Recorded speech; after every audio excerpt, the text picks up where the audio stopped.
welcome everyone to the Best Damn Podcast. I am your host, John Keane. As always, I would like to thank you guys for joining me. Ask that you please add, follow, and check us out, www.thebestdampodcast.tv.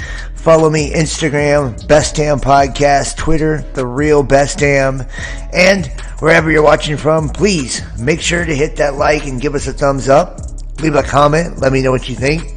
Share this link, get it out there, that way new people can find us, new people can see us. And don't forget to follow and subscribe and click that bell, that way you can get all of the notifications. And keep in mind, guys, we are completely viewer powered. That means we're fully funded and supported by you, the listener, and the viewer. So if you get something out of tonight's broadcast and you enjoy the work we do here, consider donating and supporting today, guys. It is greatly appreciated. Not only is that how we keep it all going, that's how I keep myself going. So trust me and believe me when I say big ups and big thanks to all of you guys and all your contributions and everybody who does donate and support to the channel. Also, everyone who does too. You will be able to catch the weekly private and uncensored shows that we have on the Best Damn Podcast Discord. You'll also get access to the BDP Dropbox with over 100 private videos that have never been played on the public platforms, as well as extended tarot readings, merch, and so much more. You can join us on Patreon, YouTube channel memberships, or Facebook fan subscriptions. Don't forget to, you can also book a personal tarot reading. They're $50 a piece. You can do that or get your links by texting link or tarot to 513-393-2396, 513-393-2396, or email therealbestdampodcast@gmail.com. Today is the last day for the fundraiser that I got going. The link is in the description for that. It's a fundraiser over on PayPal. So, anybody who wants to contribute before the fundraiser shuts down, it's, to help us get new equipment, to help us, get moved to a better location, and, a lot of big things could come out of the fundraiser, so consider donating, supporting to me, guys. I really would appreciate it. So let's go ahead and jump into this. I do appreciate everybody for joining me. Make sure to hit that thumbs up in the chat. I don't know if the, notifications went out on the main channel. I did see, however, that the backup channels, it looks like I got notifications to the backup. So hopefully we'll see how many people come piling in tonight. Tonight we've got a pretty damn good one, if I don't say so myself. We will be talking about the hidden hand. I've got a really, really cool interview. The hidden hand interview we're going to look into, but we're also going to be looking into prophecy. This is going to piggyback off of some of the things that we talked about last night. I've got a couple major kind of news announcements first to just kind of show you. That way you can feast your eyes on some of the things that are taking place across the globe. We won't spend too much time on that, but it's going to kind of just set the stage for you to see just how close prophetically we are to a lot of the things that we're going to be discussing tonight. And man, let me tell you this too. Very, very weird, very strange, but after last night's show, I got some really nasty comments, not just in the comment section, but emails and text messages, some really, really nasty comments, so let me just go ahead and, give a nice little PSA to the haters out there. If you don't appreciate the work and you don't like what we do here on the channel, nobody is forcing you to watch. I don't know why people feel the need to tell me how much I suck, or to tell me, how much they would rather spend money on a dog than give it to me. It's hilarious, but dude, you're spending more energy and effort hating on somebody, than you are just ignoring them if you don't like them. It makes no sense why people do that, but nonetheless, it is what it is. I love all you guys anyways, even the ones who hate me. So I'm still down for y'all. I still got your back no matter what. So yeah.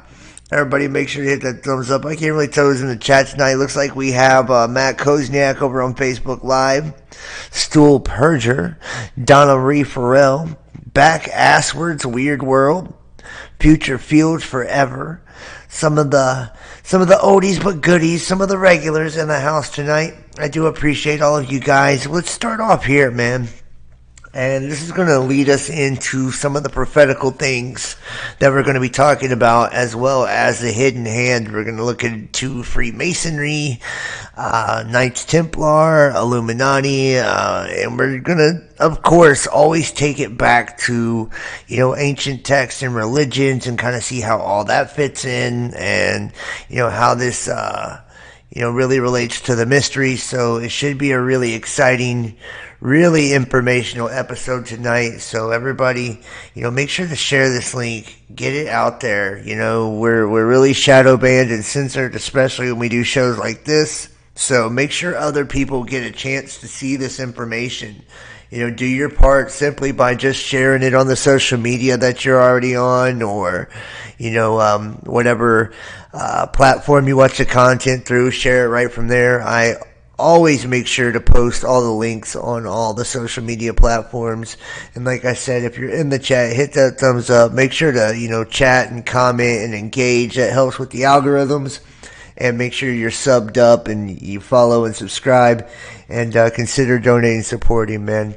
Without you guys, it's just not possible. So here we go.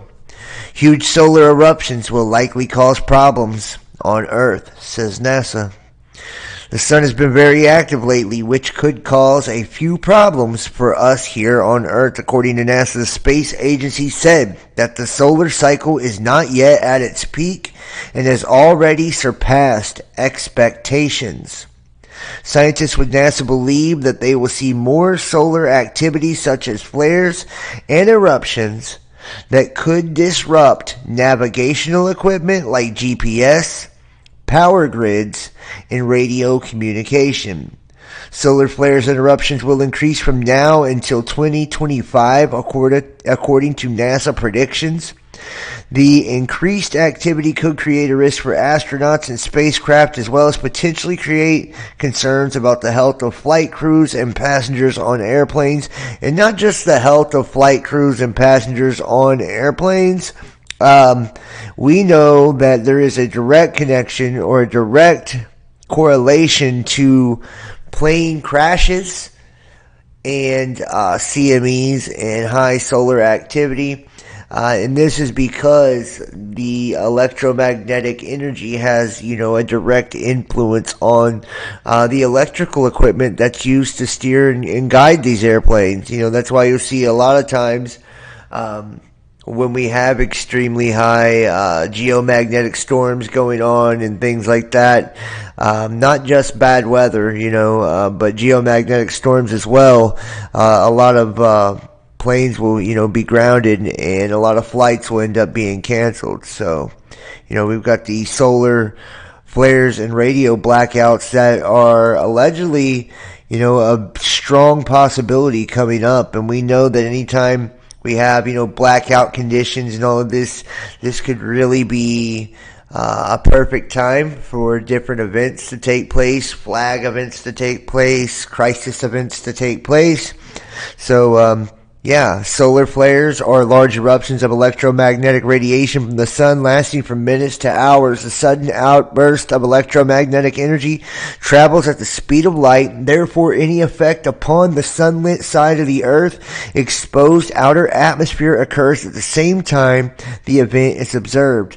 The increased level of X-ray and extreme ultraviolet or EUV radiation results in ionization in the lower layers of the ionosphere on the sunlit side of Earth. Under normal conditions, high-frequency radio waves are able to support communication over long distances by refraction via the upper layers of the ionosphere. When a strong enough solar flare occurs, ionization is produced in the lower, more dense layers of the ionosphere, or the D layer, and radio waves that interact with electrons in layers lose energy due to more frequent collisions that occur in the higher density environment of the D layer. This can cause HF radio signals to become degraded and completely absorbed. This results in radio blackout. The absence of HF communication, primarily impacting the 3 to 30 megahertz band or the DRAP region, D region absorption prediction product, correlates flare intensity to D-layer absorption strength and spread. Solar flares usually take place in active regions, which are areas on the sun marked by the presence of strong magnetic fields, typically associated with sunspot groups. As these magnetic fields evolve, they can reach a point of instability and release energy in a variety of forms. These include electromagnetic radiation, which are observed as solar flares. And keep in mind, guys, we've had intensely high UV levels all summer long. They continue to intensify and grow at an exponential rate, and this is extremely dangerous just to be out in, the heat, especially when the UV is so high. We've talked about this in the past too, just the changing of the climate and how radiation that used to be way up in the upper atmosphere is now found on the ground level. Radiation has the ability to mutate DNA. That we see this every time that we come to an end of a cycle. Not only does this radiation from these plasmatic discharges from the sun and the cycles that the sun goes through create, flux in the magnetic field and these disturbances in the magnetic field, which, then generates crazy, weather all over the world and weather patterns all over the world, allowing all of that energy in through, cosmic rays and, radiation, resulting in massive amounts of seismic and volcanic activity, especially when we have particular celestial alignments. When certain planets are in line, it brings on the probability of volcanic and seismic activity to increase. So we have all of that going on as well. But this affects human consciousness. This affects human behavior. This affects how fast we age, how long we live, even how intelligent we are and how we develop. So, this is something to keep an eye out for, and just to really kind of see what's going on with this, because anytime all communication goes down, you never know what could kind of pop up and emerge, especially knowing that there is an agenda from that hidden hand to kind of call the masses and, in essence, roll out a different type of technology that is more of a focused, concentrated energy called millimeter wave, which wouldn't rely so heavily on radio frequency. And I do believe the millimeter wave technology's already been activated, and we're already seeing that and the effects and results in people that have participated, in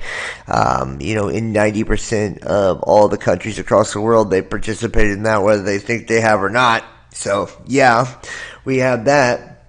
And we know that the geopolitical tensions are high, too, and that the sixth generation warfare, silent warfare, really hinges off of electromagnetic pulse. So, that's kind of something to look out for as well. And a lot of people have predicted, massive solar flare or solar flash events as part of a kind of cosmic ending, if you will, or an ending to a cycle. A lot of people believe that these kind of recurring micronovas or flash events are cyclical, and that these are responsible for a lot of the cataclysms that we've faced here on Earth, age after age. And I believe it goes hand in hand with Planet X or Nemesis system. I believe this goes hand in hand with, a lot of the things that the catastrophic cycles are kind of an amalgamation of a bunch of different events, and they all hinge off of each other. Solar activity, radiation, magnetic reversals, solar flashes, Planet X, asteroids, comets, meteors. All of it really hinges one off of the other because it's like this cyclical, thing that we have here on Earth that we go through routinely, really, So, looks like, we got a super chat from Veritas Legionis. Thank you so much for the super chat, Veritas. I appreciate all of you. Guys, make sure to hit that thumbs up in the chat too, man. Moving forward, and like I said, we're going to get into some cool prophecies. We're going to look at Zeta talk and all types of weird shit. It's going to be fun. All right, NASA. Huge asteroid as big as a building heading towards Earth on Wednesday, August the 3rd. The giant, and let me go ahead and make this bigger, that way I'm not sitting there squinting trying to read it, sound like I don't know how to read. A giant building-sized space rock dubbed asteroid 2022 OK5 is heading for Earth and will come very close tomorrow, August 3rd, 2022. It's just 3.42 million kilometers, equivalent to 0.02 astronomical units away from Earth. It is close enough for astronomers to study the asteroid using radar.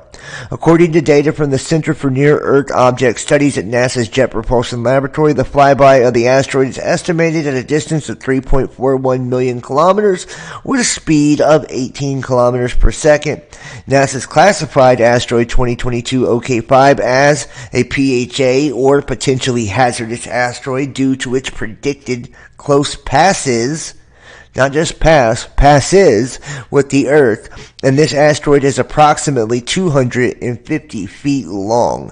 That's reported by the sky.org. NASA's Planetary Defense Coordination Office monitors the sky with telescopes to keep track of the prominent upcoming space rocks heading to Earth. And, this isn't the site, but here you can see kind of a rundown on sky.org of the actual trajectory. This is the orbit of the Earth, and it's indicated in blue. Asteroid 2022 OK5 is in white, and the dotted line is the orbits of Mercury, Venus, and Mars. Okay, so in blue is the orbit of the Earth, in white is the trajectory of OK5, and you can see there's two little sweet spots where we do have a crossing. Okay, the asteroid 2022 OK5 was detected on July 30th, 2022, and the NEO belongs to the Apollo group.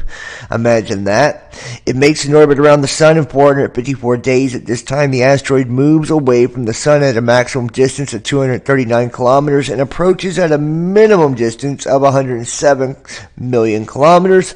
The distance of the asteroid from Earth is currently 3.44 million kilometers, equivalent to 0.2 AU, and light takes 0 minutes and 11 seconds to travel from the asteroid 2022 OK5 and arrive to us. Wow.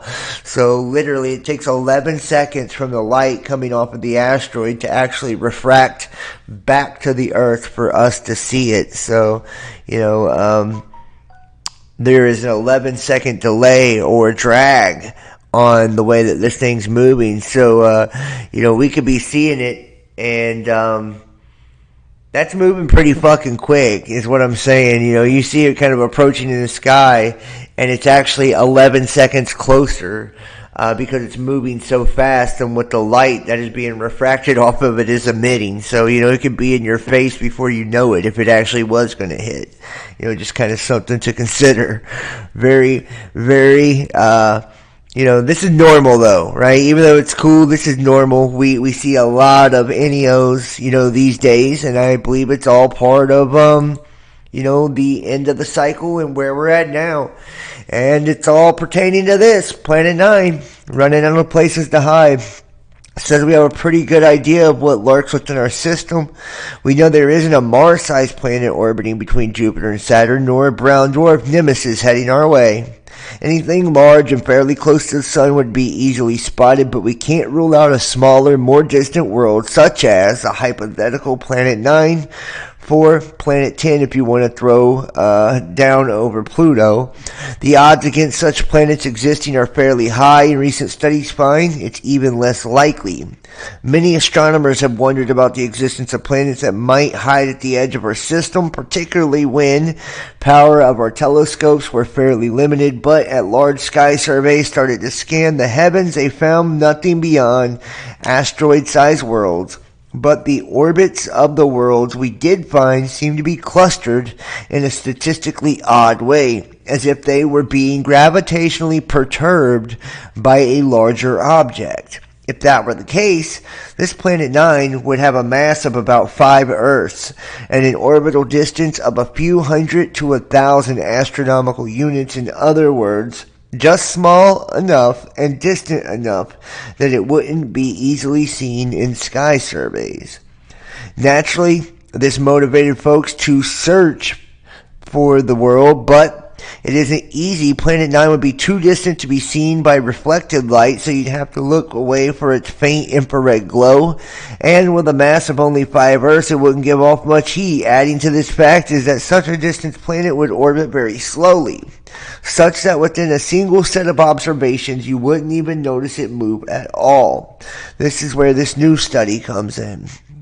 To look at the distant planets, the team used 2 infrared sky surveys, one from the infrared astronomical satellite IRIS and one from the Akari space telescope. The 2 surveys were taken more than 20 years apart, giving any hypothetical planet plenty of time to move to a slightly different part of the sky. They assumed any distant planets would be fairly close to the equatorial plane. They combined through the data, taking note of potential planets. Surprisingly, they found more than 500 candidates. Based on the energy distribution on their spectrum, most of these candidates in orbital distances of less than 1,000 AU in masses less than Neptune, which is exactly the range expected for Planet 9. But you shouldn't get too excited. When the team looked at the infrared signatures by hand, they found none of them were that compelling.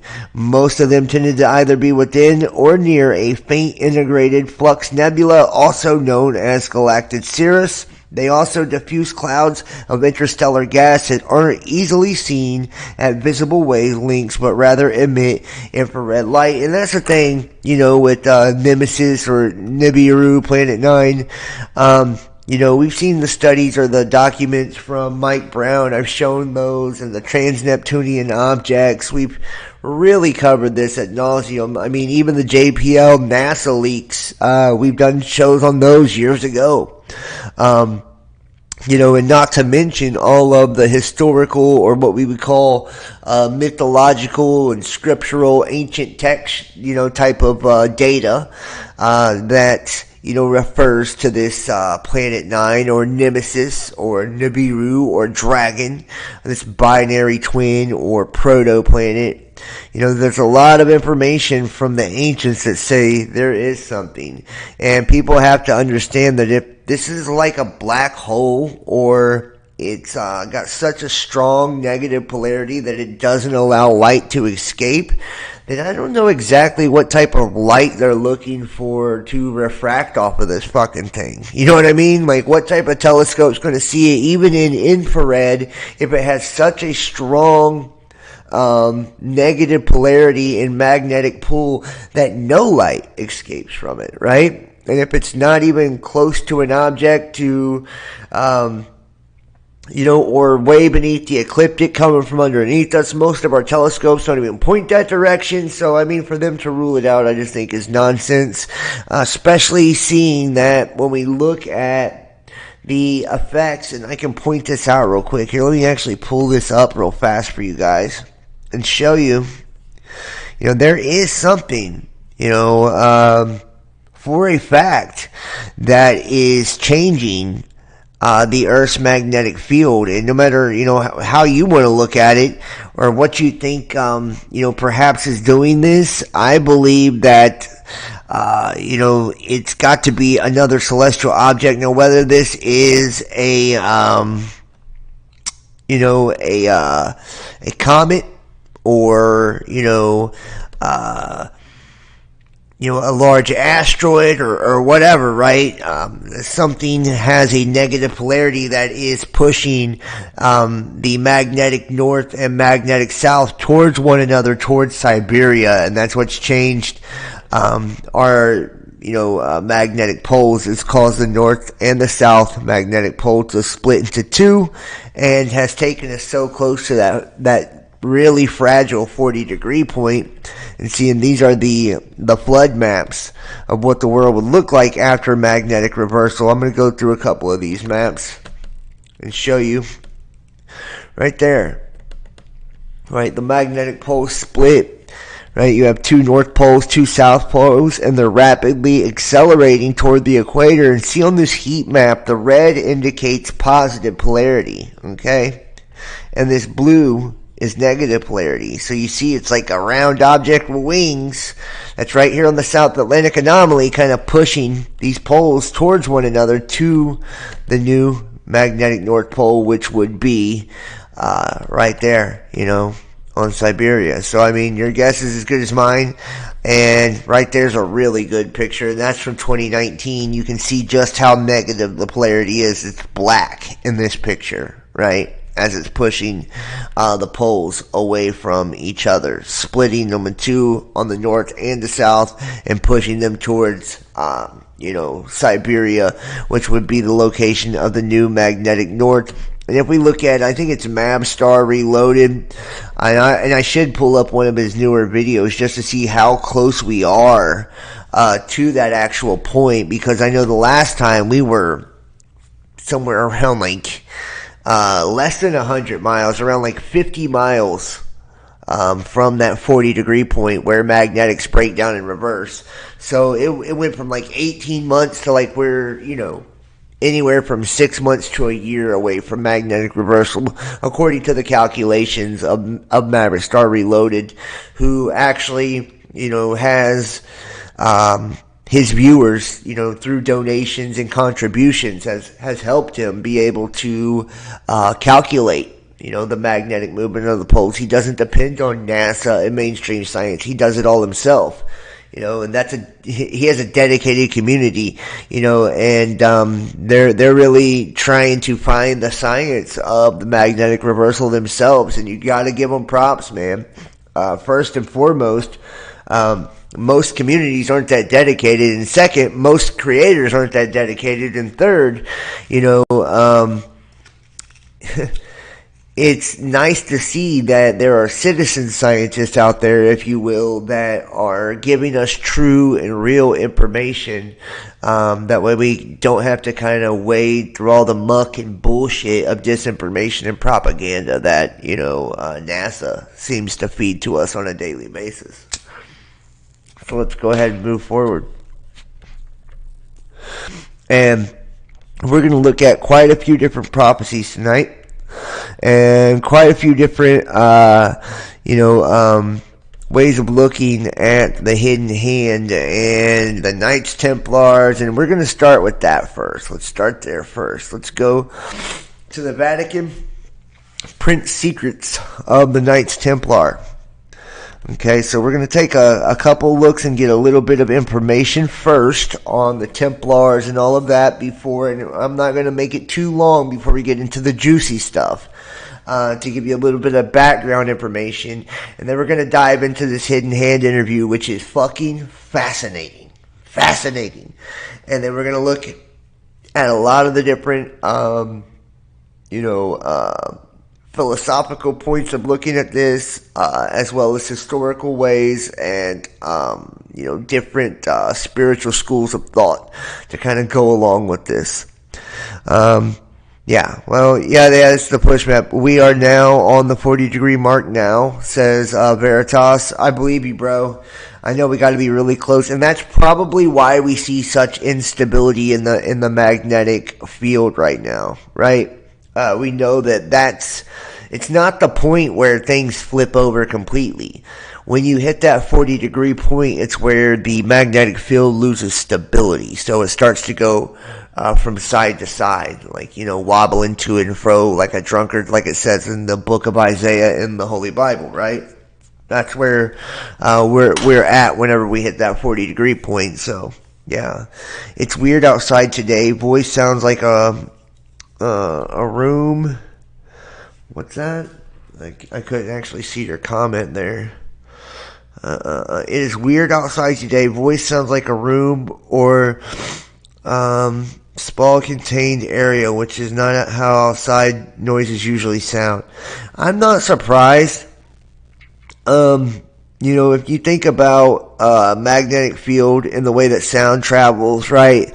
And we're kind of and just think about how things vibrate throughout the air, and if the air is highly charged with electrical currents, or if we have, low vibrations of humming and stuff from fluctuations of the magnetic field. I mean, we could see a lot of things change in the way that they sound or appear or whatever, right? I think that's the whole trumpet sounding in the Bible too, is that tug and pull on the magnetic field that creates a large, deep vibration, right? Like almost like a trumpet sound, when another celestial body is actually pushing or pulling against the magnetic field of the earth. That will create that trumpet sound, if you will. Or at least in my opinion, that's what I believe will happen. Everybody make sure to hit that thumbs up in the chat too for me. Thumbs up, thumbs up, thumbs up, thumbs up. For real, keep it going. Here we go. Vatican Print Secrets of the Knights Templar. Let me see if I can make this so I can see the chat as I do this too. Shit. I like to see the chat when I can. Here we go. Let's see if we can keep the chat up while we're doing this here. That would be nice, would it not? That did not work, did it? Did not work. Alright, like this. There we go. Did I just do what I was trying to do, friends? I did, didn't I? How about that? Cool. Alright, so Vatican, and hello all. Yeah, hey guys. Based on current speed, it's due March 2023. I would not be surprised if it came even sooner than that. You got to think the magnetic field, as it moves closer towards its new destination of Siberia, it's just like time, if you will. Like we talk about how that 1 degree drag in the precession of the equinoxes, right? And like Mandela effect and light and sound and all of that, and getting from point A to point B.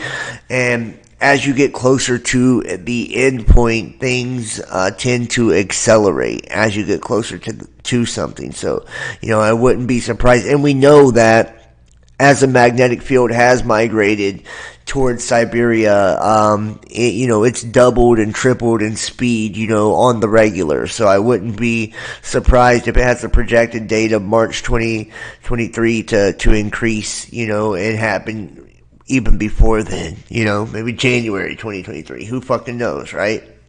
We just know that it does tend to pick up speed as it continues to move in that direction. Alright, Vatican Print Secrets of Knights Templar. So the Knights Templar, the medieval Christian military order accused of heresy and sexual misconduct, will soon be partly rehabilitated when the Vatican publishes trial documents it had closely guarded for 700 years. A reproduction of the minutes of trials against the Templars, Processus contra Templaros, papal inquiry into the trial of the Templars, is a massive work and much more than a book. It's a milestone because it's the first time these documents are being released by the Vatican, which gives a stamp of authority to the entire project. Nothing before this offered scholars original documents of the trials of the Templars.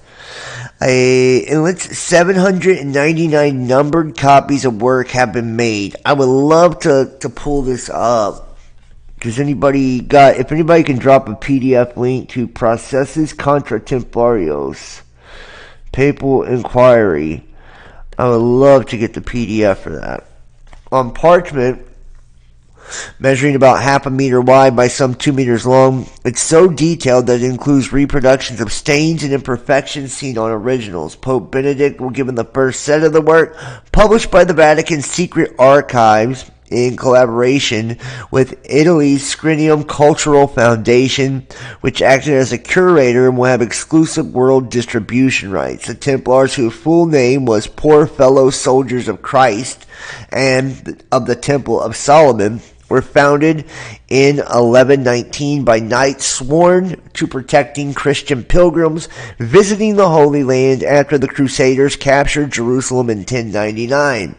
They amassed enormous wealth and helped finance wars of some European monarchs. Legends of their hidden treasures, secret rituals, and powers figured over the years in films and bestsellers such as Da Vinci Code. The knights have also been portrayed as guardians of the legendary Holy Grail, the cup used by Christ at the Last Supper before his crucifixion. The Vatican expects most copies of the work to be bought up by specialized libraries at the top universities and by leading medieval scholars. The Templars went into decline after the Muslims reconquered the Holy Land at the end of the 13th century and were accused of heresy by Philip IV of France, Philip the Fair, their foremost persecutor. Their alleged offenses included denying Christ and secretly worshiping idols.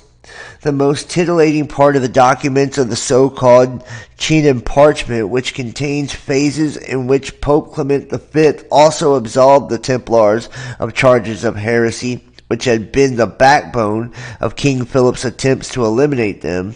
The Templars were burned at the stake for heresy by King Philip's agents after they made confessions that most historians believe were given under duress.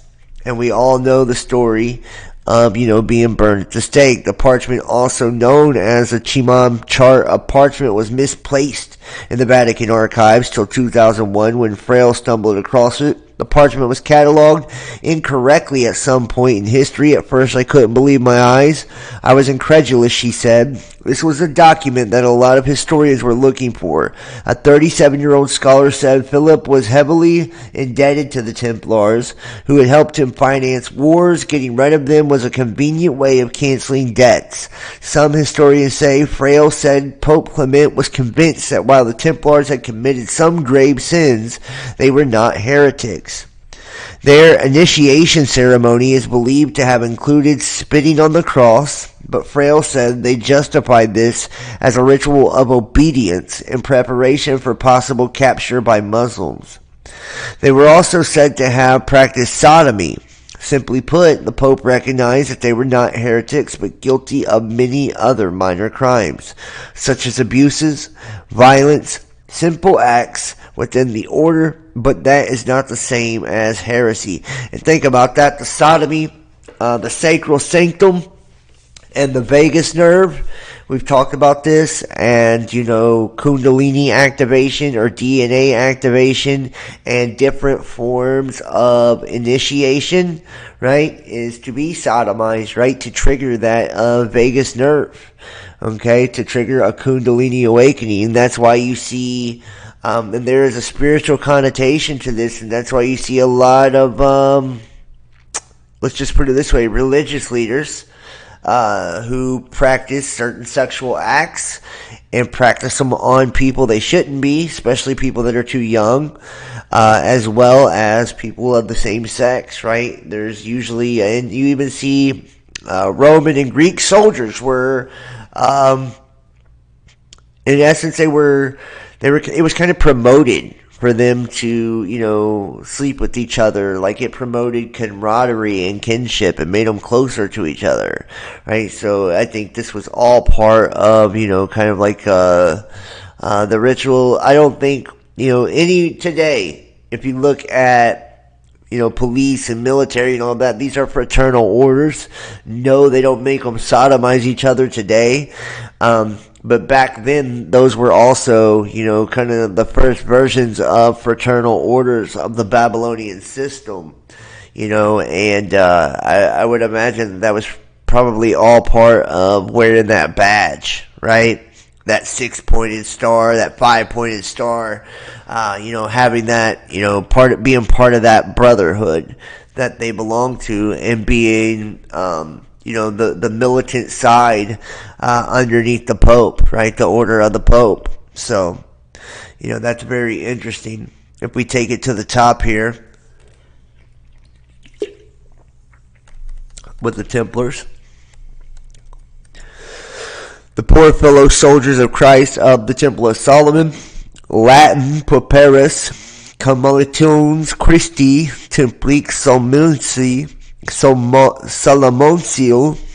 commonly known as Knights Templar, Order of the Temple, French Ordre du Temple of Templiers, or simply as Templars, were among the most famous of Western Christian military orders. The organization existed for approximately 2 centuries in the Middle Ages, officially endorsed by the Roman Catholic Church around 1129. The order became a favored charity throughout Christendom and grew rapidly in membership and power. Templar Knights, in their distinctive white mantles and red cross, were among the most skilled fighting units of the Crusades. Non-combatant members of the order managed a large economic infrastructure throughout Christendom, innovating financial techniques that were an early form of banking and building many fortifications across Europe and the Holy Land. What is it? The East India Company, right? This was all part of this too, and you get pirates, and it's not just pirates of the oceans and the seas, but pirates of the waters of the spirit as well. The Templars' existence was tied closely to the Crusades. When the Holy Land was lost, support for the order faded. Rumors about the Templars' secret initiation ceremony created mistrust, and they were deeply in debt. And as a matter of fact, let's see if we can actually take a look here before we jump over to something else. And we're going to look at a couple different orders here.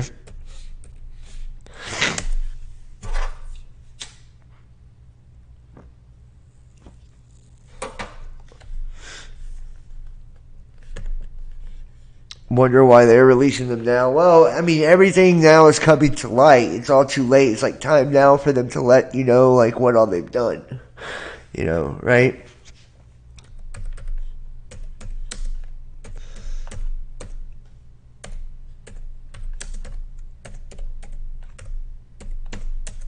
Let's see if we can do the East India Company. See what comes up under that.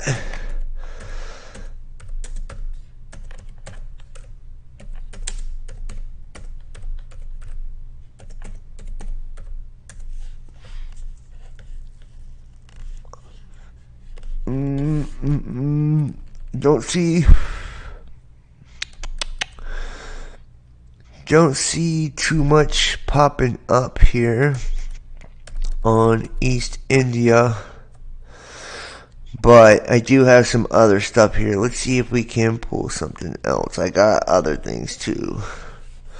So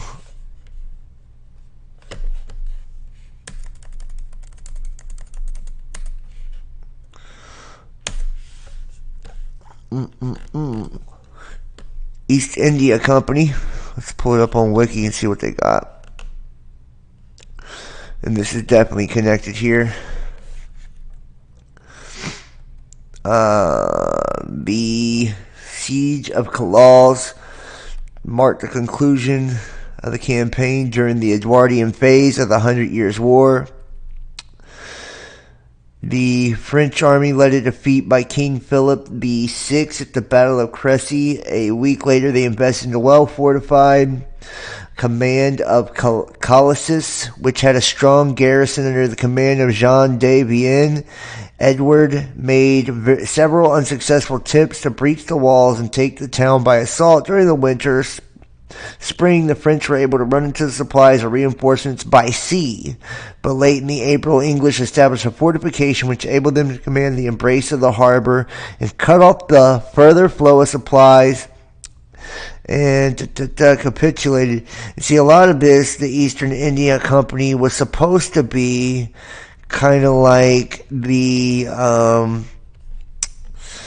a version of those who funded Knights Templars or spin off from Knights Templars, and they did it by water. Did a lot within human trafficking and different forms of trade and slavery and all of that, right?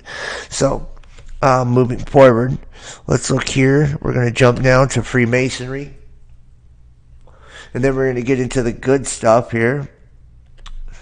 I wonder what percentage of water animals are. That's a really good question, bro. I have never actually looked into that one myself to see, what the answer to that would even be.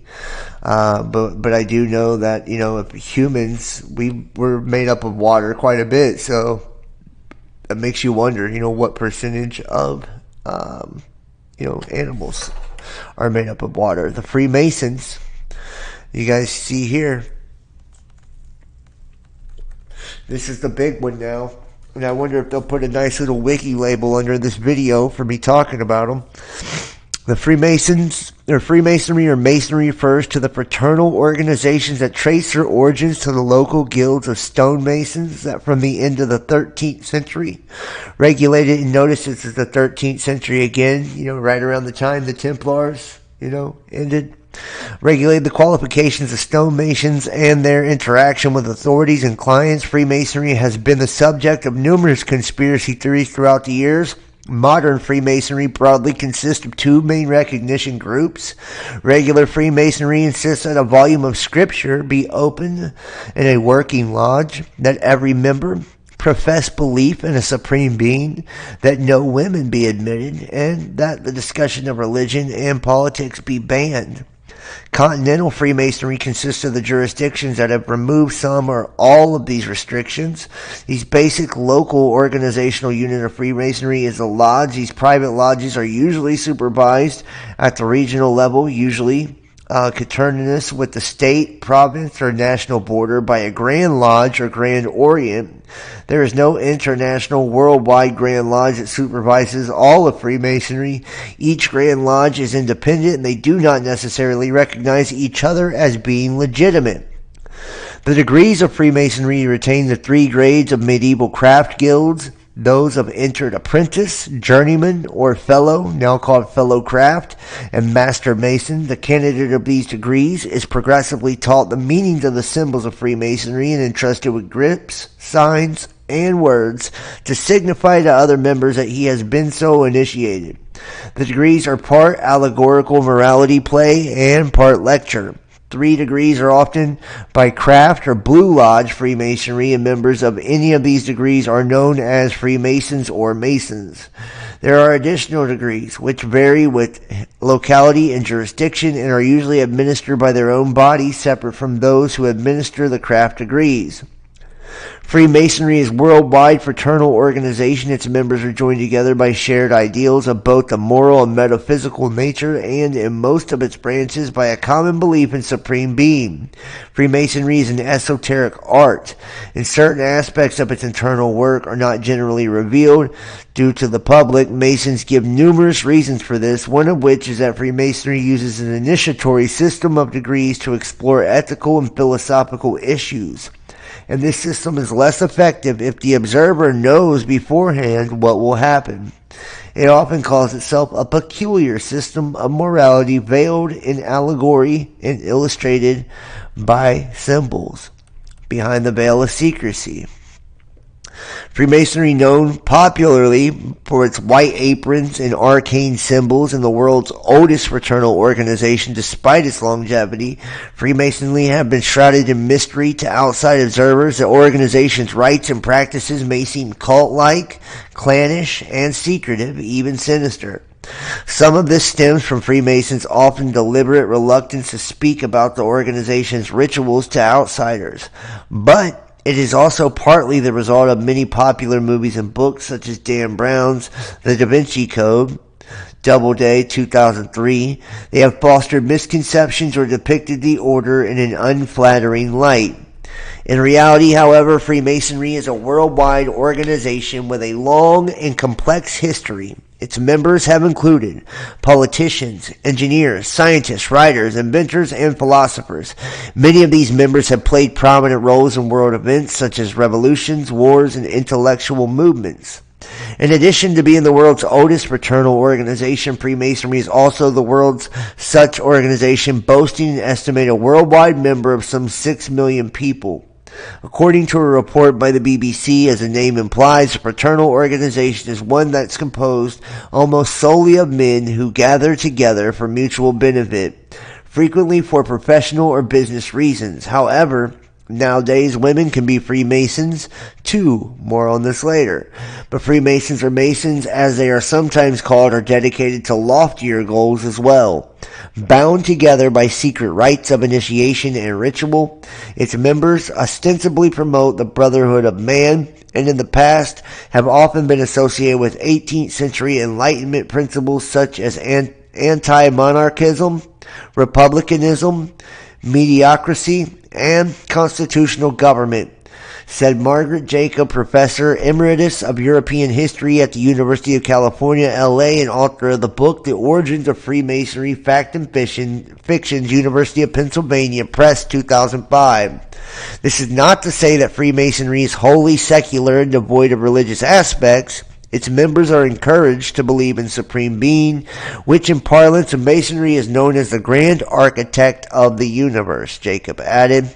The Grand Architect, Jacob further explained, is akin to a deistic creator rather than a personal God as envisioned by Christianity. The concept of deism, which has its origins in the 17th century Enlightenment, promotes the idea that the Supreme Being is like the ultimate watchmaker, a deity that created the universe but does not play an active role in the lives of its creations. A code of ethics also guides the behavior of members. The code is derived from several documents, the most famous of which is a series of documents known as the Old Charges or Constitutions. One of these documents, known as the Regis Poem or Howell manuscript, is dated sometime around the later 14th or 15th century, reported the oldest document to mention Masonry, according to Pierre Stone's Review of Masonry, an online magazine written by the Masons. Howell manuscript is written in verse. In addition, purportedly tracing the history of Masonry, it also prescribes correct moral behavior for Masons. For example, it urges members to be steadfast, trusty, and true, and not to take bribes or harbor thieves.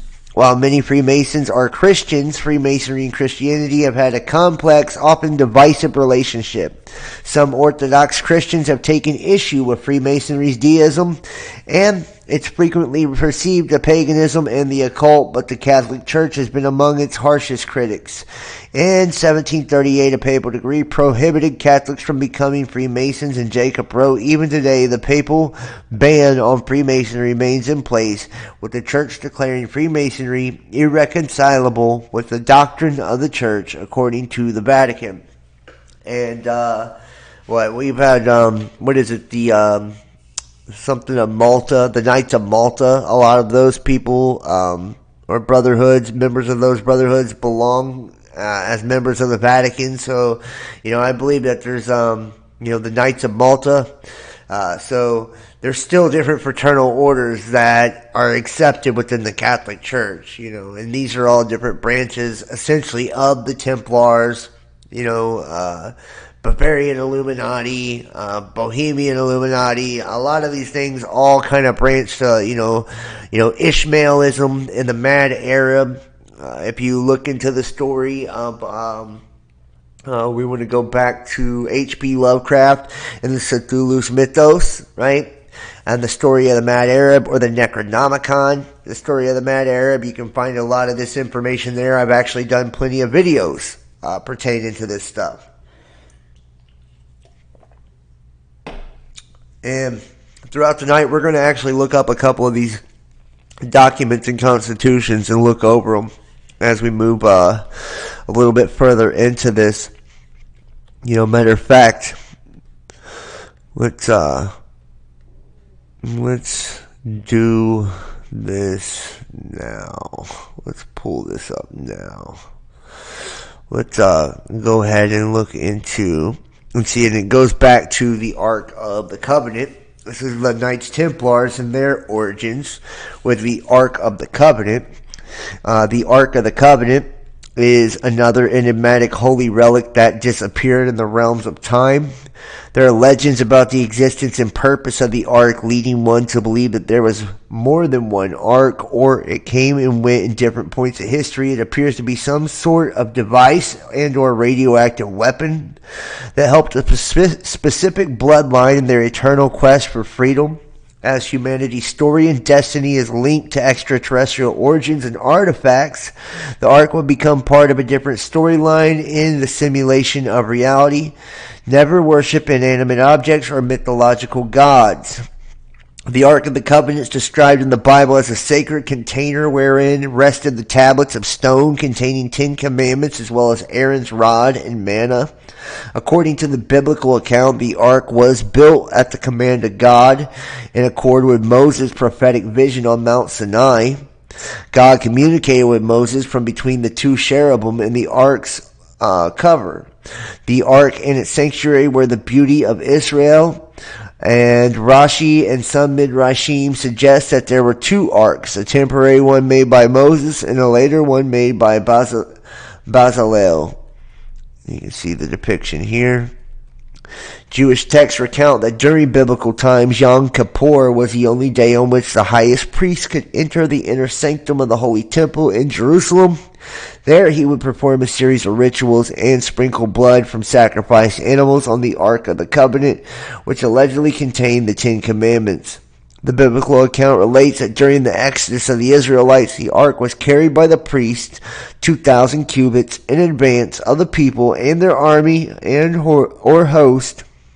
When the Ark was borne by priests in the bed of Jordan, the river was separated, opening a pathway for the whole of the host to pass over. The Ark was borne in a 7-day procession around the wall of Jericho by 7 priests, sounding 7 trumpets of ram's horns.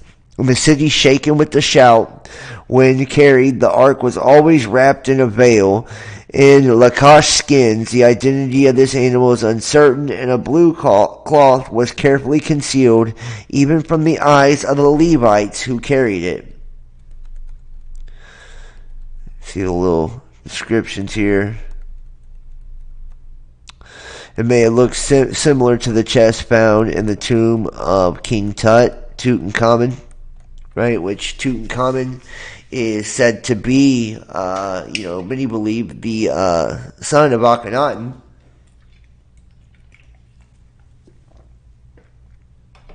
And we see, once again, it's got the jackal on top of it, which relates to Anubis and, the act of embalming and mummification, which we know if you watch my last private video, or not the last one, but the one before last, embalmed alive, you would know that there is a massive ritual pertaining to the embalming and mummification that relates directly to what's going on with people today in society in a occult ritual that pertains to graphene. So, just saying. We can call it the mark of the beast. You can call it what you want. In 1922, the Egyptian Valley of the Kings and the tomb of Tutankhamun was opened by Howard Center in Lord Carnarvon. Among the artifacts was a processional ark listed as Shrine 261, the Anubis Shrine.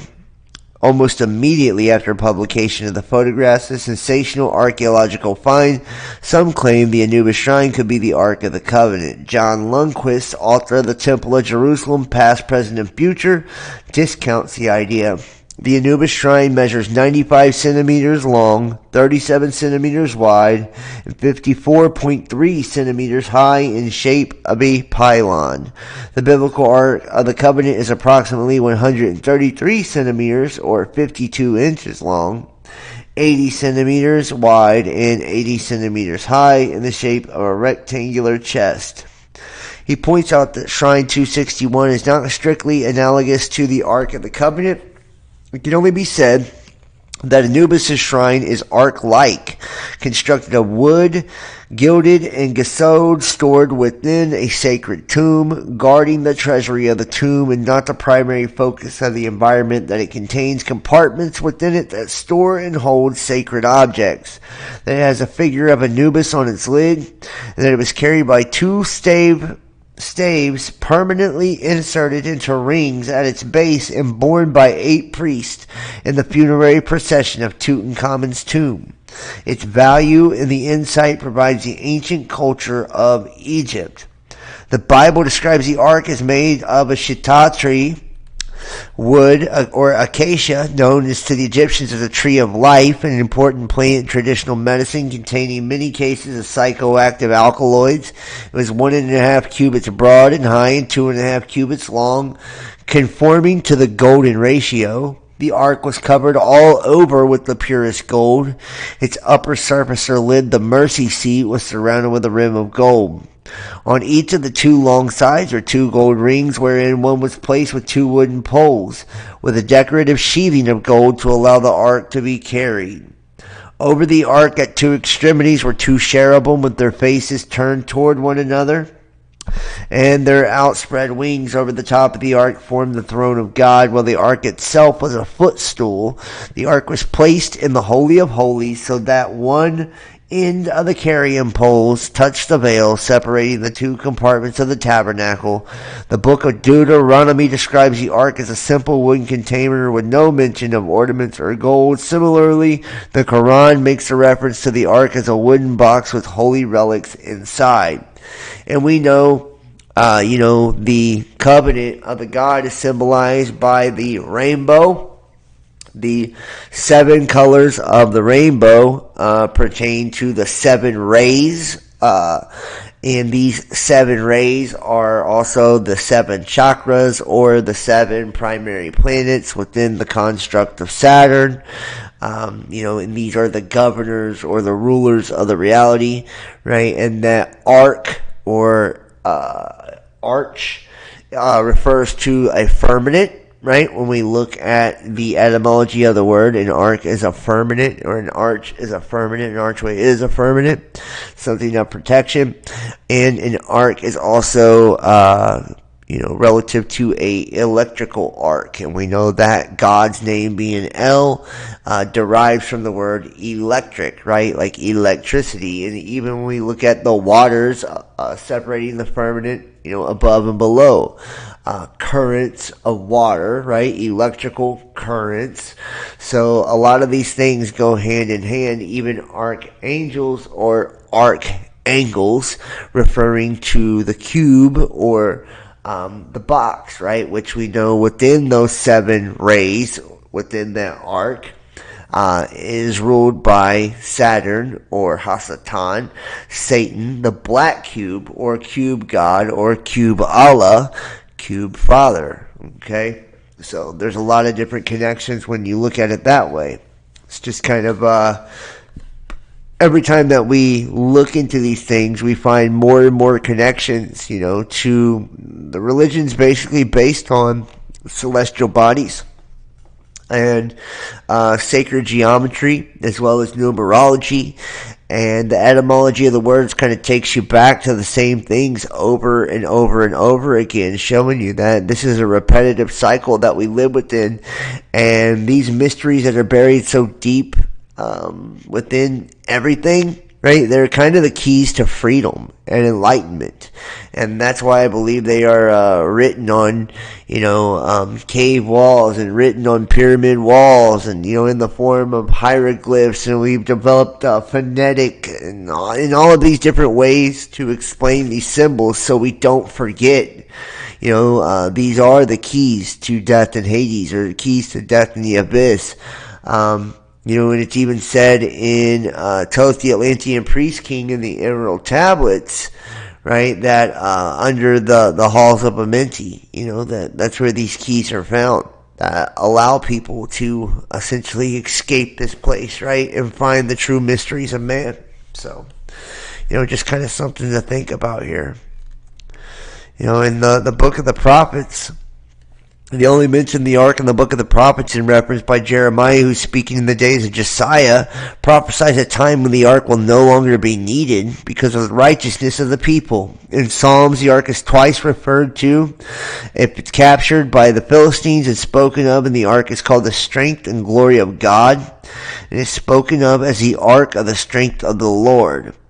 The ark is mentioned in only a passage of Deuteronomical and Maccabees, which contains a reference to a document saying that the prophet Jeremiah, being warned of God, took the ark and the tabernacle and the altar of incense and buried them in a cave on Mount Nebo, informing those and his followers who wished to find the place that it should remain unknown until the time that God should gather his people again together and receive unto them mercy. And here's another mount, right? Every time we look at creation stories or communication with God or the gods, Mount Olympus, Mount Hermon, Mount Sinai, Mount Nebo, right? It's always on top of a mountain somewhere, right? And it always seems to be dealing with smokeless flames, burning bush, and rainbows, and covenants, and Elohim, and, reptile beings, serpent beings. So, it's always passed down to people that are kings or priests or some form of hierarchy, within our world too. And this, kind of goes back to the whole Anunnaki and, how everything with them kind of relates to, to bloodlines, basically. So, we're going to look here at the Holy Grail. The Holy Grail in Christian mythology. This grail was a dish or plate or cup or vessel that caught Jesus' blood during his crucifixion. It was said to have the power to heal all wounds. A theme joined to the Christianized Arthurian mythos that relates to the quest for the Holy Grail. The legend may be a combination of genuine Christian lore with Celtic myth of cauldron endowed with special powers. Whether Grail is Celtic or Old French, it never refers to any cup or bowl but this. Though some Christian revisionists insist that the Holy Grail is not to be confused with the Holy Chalice, the vessel which Jesus used at the Last Supper to serve the wine, this has been a historical practice. Various vessels have been put forward in the Last Supper chalice.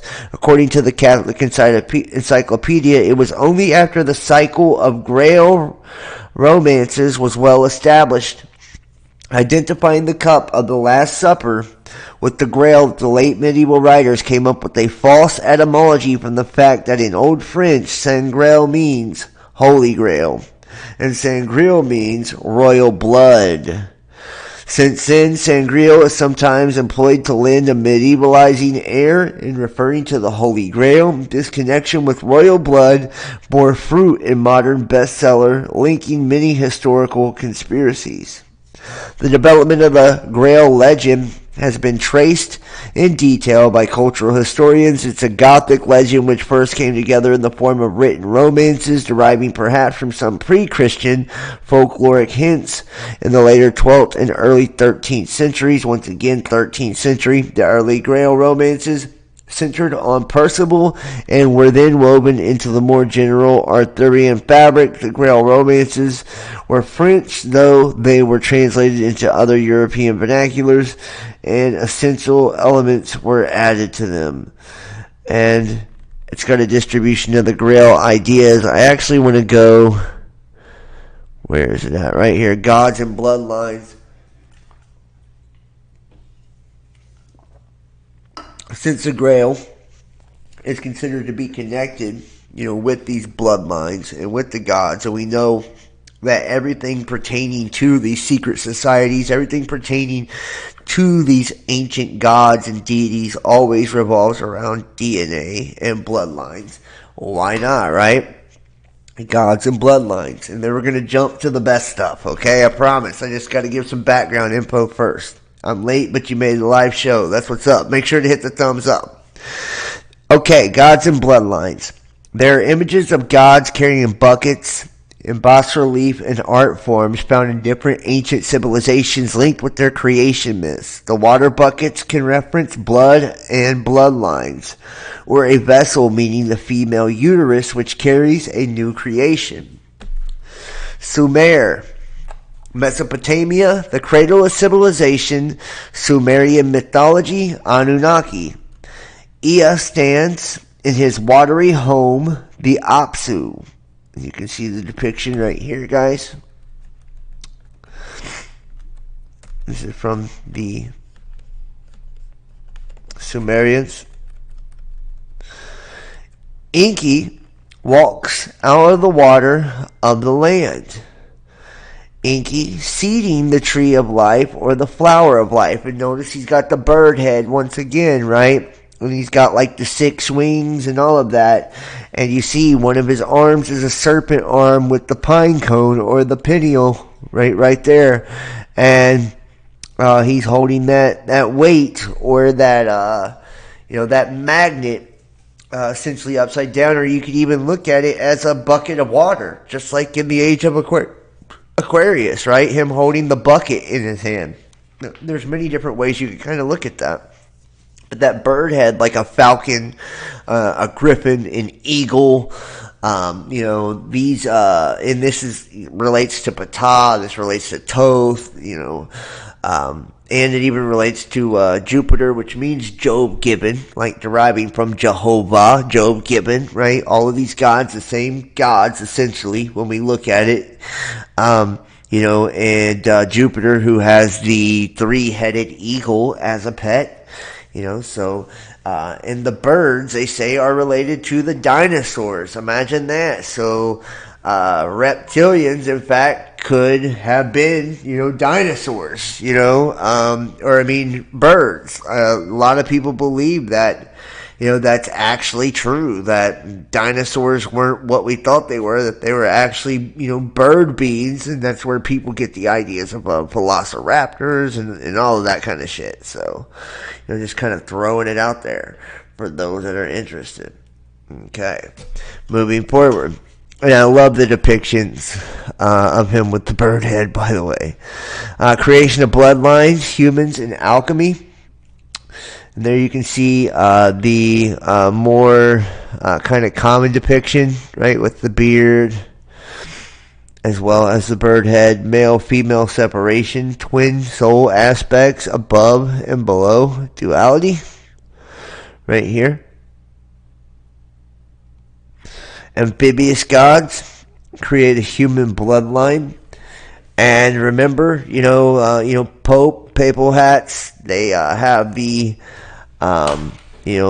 fish hat. And speaking of, the Pope, we're going to pull up a couple things real quick to show you some of these documents that we were just talking about, too. Such as the Jesuit oath. Those of you guys who are not familiar with that.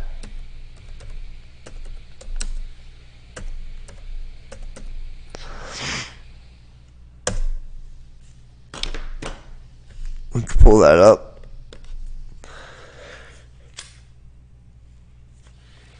Let's pull up the Jesuit oath for everybody at home.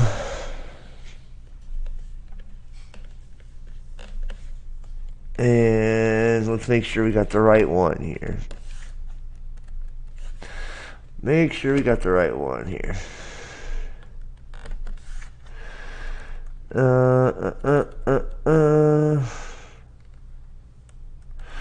No, this is the one I'm looking for here. This is not the one I'm looking for. The Extreme Jesuit Oath.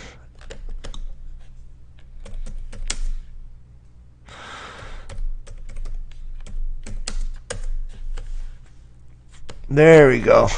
The Extreme Jesuit Oath. This is the one that we want here. This will give you a good idea right there of oath of induction right here.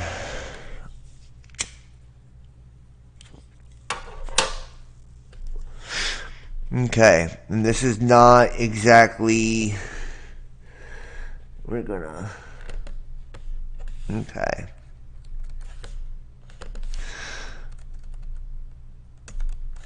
See if we can find right here.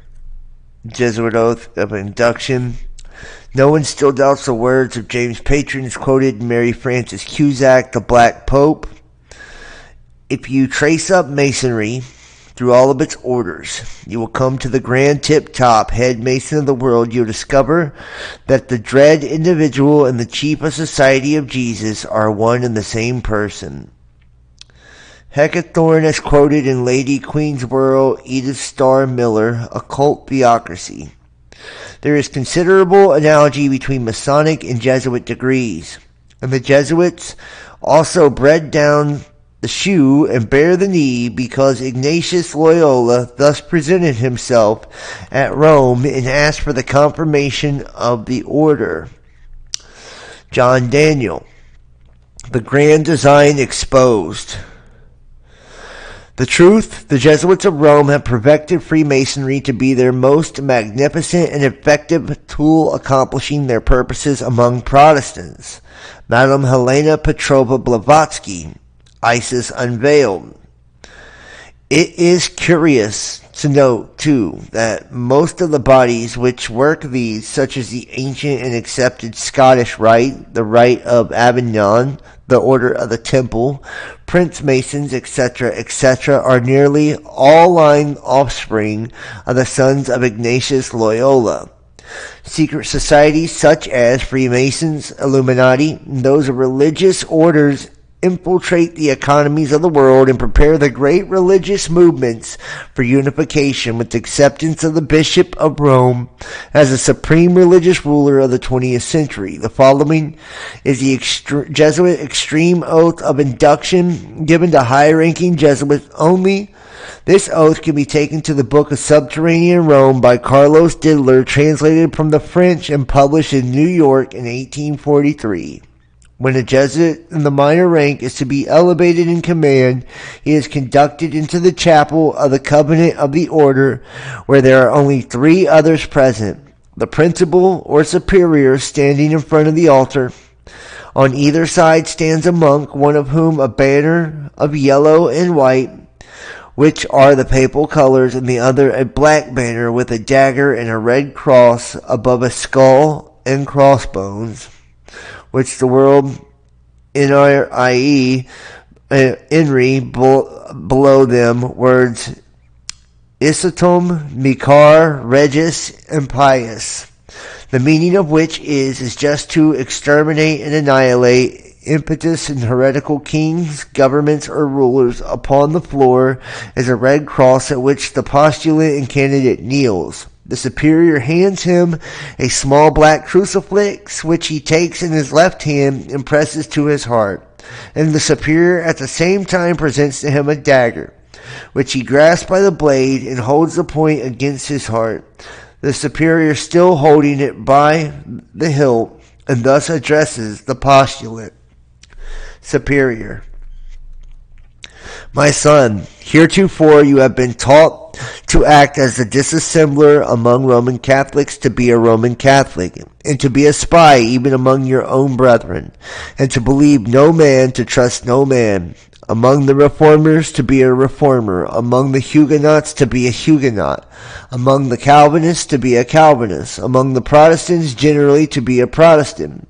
In obtaining their confidence, to seek even to preach from their pulpits, and to denounce with all vehemence in your nature our holy religion and the Pope, and even to descend so low as to become a Jew among Jews, that you might be enabled to gather together all information for the benefit of your order as a faithful soldier of the Pope. You have been taught to insidiously plant the seeds of jealousy and hatred between communities and provinces, states that were at peace, and incite them to deeds of blood, involving them with war with each other, and to create revolutions and civil wars in countries that were independent and prosperous, cultivating the arts and the sciences and enjoying the blessings of peace, to take sides with the combatants who act secretly with your brother Jesuit, who might be engaged on the other side, but openly opposed to that with which you might be connected, only that the church might be the gainer in the end, and the conditions fixed in the treaties for peace, and for that end justifies the means. You have been taught your duty as a spy to gather all statistics, facts, and informations in your power from every source, to ingratiate yourself into the confidence of the family circle of Protestants and heretics of every class and character, as well as that of the merchant, the banker, the lawyer, among the schools and universities, and parliaments and legislatures, and judiciaries and councils of state, and to be all things to all men, for the Pope's sake, whose servants we are unto death. You have received at your instructions heretofore as a novice, a neophyte, and have served as a coadjutor, confessor, and priest, but you have not yet been invested with all that is necessary to command in the army of Loyola in the service of the Pope. You must serve the proper time as the instrument and executioner, and directed by your superiors, for none can command here who have not consecrated his labors with the blood of his heretics. For without the shedding of blood no man can be saved.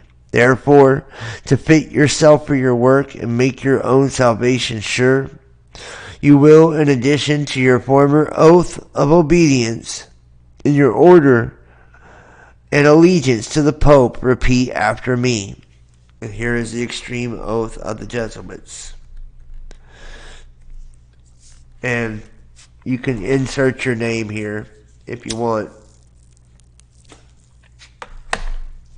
I blank, now in the presence of Almighty God, the blessed Virgin Mary, the blessed Michael the Archangel, the blessed St. John the Baptist, the holy apostles St. Peter and St. Paul, and all the saints and sacred host of heaven, and to you, my ghostly father, superior general of the Society of Jesus, founded by St. Ignatius Loyola in the pontificate of Paul III, and continued to the present, to do that by the womb of the Virgin, the matrix of God, and the rod of Jesus, declare and swear that this holiness, the Pope, and Christ Vice-Regent, and true and only head of the Catholic or universal church throughout the earth, and that by the value of the keys of binding and loosing given to his holiness, my Savior, Jesus Christ, he hath power to depose heretical kings, princes, states, commonwealth, and governments, all being illegal without its sacred confirmation, that they may safely be destroyed. Therefore, to the utmost of my power, I shall and will defend this doctrine of his holiness's right and custom against all usurpers in the heretical and Protestant authority whatever, especially the Lutheran of Germany, Holland, Denmark, Sweden, Norway, and now the pretended authority of the churches of England and Scotland, and branches of the same now established in Ireland, on the continent of America, and elsewhere, in all adherence and regard that they may be usurped and heretical, opposing the Sacred Mother Church of Rome. I do now renounce and disown any allegiance as due to a heretical king, prince, or state named Protestant of liberals, or disobedience to any of these laws, magistrates, or officers. I do further declare that the doctrine of the churches of England and Scotland, of the Calvinists, the Huguenots, and others of the name Protestants and liberals, to be damnable, and they themselves damned who will not forsake that name. I do further declare that I will help, assist, and advise all or any of His Holiness agents in place wherever I shall be, Switzerland, Germany, Holland, Denmark, Sweden, Norway, England, Ireland, or America, or in any other kingdom or territory I shall come to, and do my uttermost to extirpate the heretical Protestants or liberal doctrines, and to destroy all their pretended powers, regal or otherwise. I do further promise and declare that notwithstanding I am dispensed with to assume my religion heretical, for the propaganda of the Mother Church's interest, to keep secret and private at her agents' councils from time to time, and they may entrust me and not to divulge directly or indirectly the word, writing, or circumstance whatever, but to execute all that shall be proposed, given in charge, or discovered unto me by you, my ghostly father, or any of the sacred covenant. I further promise and declare that I will have no opinion or will of my own, or any mental reservation whatsoever, even as a corpse or a cadaver, but will unhesitatingly obey each and every command that I may receive from my superiors in the militia of the Pope of Jesus Christ, that I may go to any part of the world wheresoever I may be sent, to the frozen regions of the north, the burning sands of the deserts of Africa, and the jungles of India, the centers of civilization of Europe, or to the wild haunts of the barbarous savages of America, without murmuring or repining, and will be submissive in all things whatsoever communicated me. I furthermore promise that I declare that I will, when opportunity present, make and wage relentless war, secretly or openly, against all heretics, Protestants, and liberals, as I am directed to do, to extirpate and exterminate them from the face of the whole earth, and that I will spare neither age, sex, condition. I will hang, waste, boil, flay, strangle, bury alive these infamous heretics, rip up the stomachs and wombs of their women, and crush their infants' heads against the walls in order to annihilate forever their execrable race. That when the same cannot be done openly, I will secretly use the poison cup, the strangulating cord, the steel of the poniard, or the leaden bullet, regardless of the honor or rank, dignity, or authority of the person or persons. Whatever may be their condition in life, either public or private, as I at any time may be directed to do so to any agent of the Pope or superior of the Brotherhood of the Holy Faith of the Society of Jesus.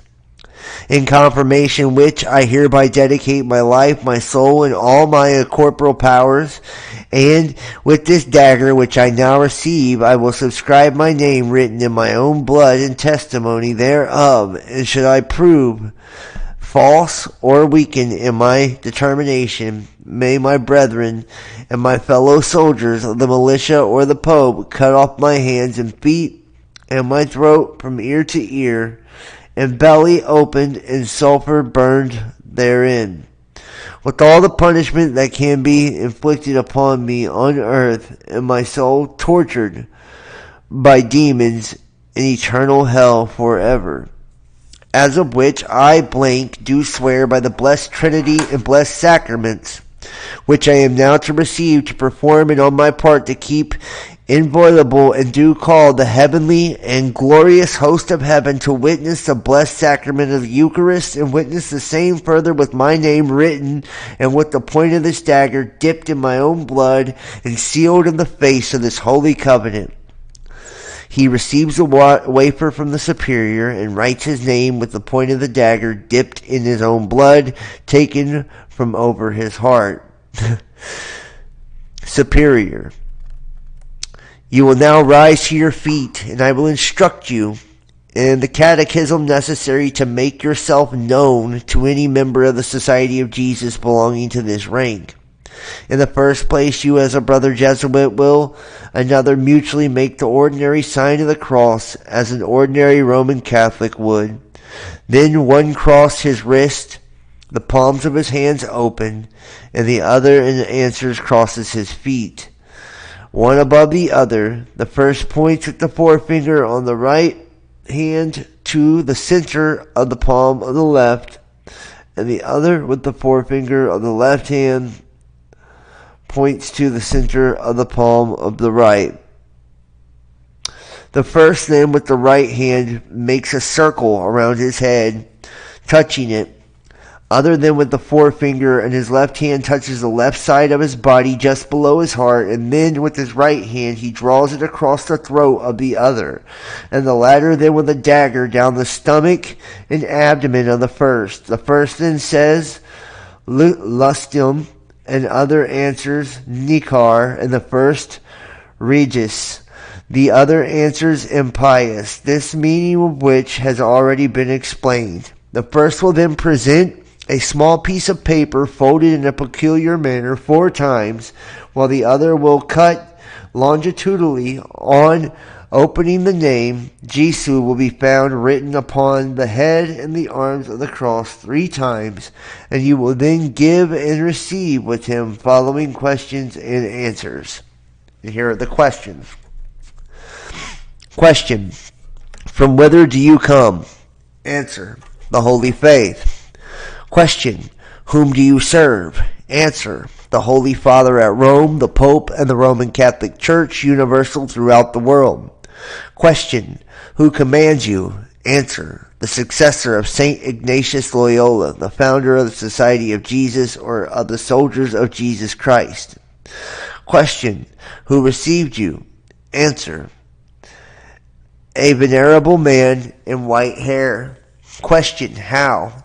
Answer: with a naked dagger, kneeling upon the cross beneath the banners of the Pope and of our sacred order. Question: did you take an oath? Answer: I did, to destroy heretics and their governments and rulers, and to spare neither age, sex, nor condition, to be a corpse without any opinion of my own, but to implicitly obey my superiors in all things without hesitation or murmuring. Question: will you do that? Answer: I will. Question: how do you travel? Answer: in the bank of Peter the fisherman. Question: whither do you travel? Answer: to the 4 quarters of the globe. Question: for what purpose? Answer: to obey the orders of my general and superiors and execute the will of the Pope faithfully, fulfill the conditions of my many oaths. And question: O ye then into the world and take possession of the lands in the name of the Pope, and he who will not accept him as vicar of Jesus and his vice regent on earth, let him be accursed and exterminated. Would you like to purely biblical proofs as to the Antichrist, please? You need further study. Wow. So there you have it. That's and there you have it, really. So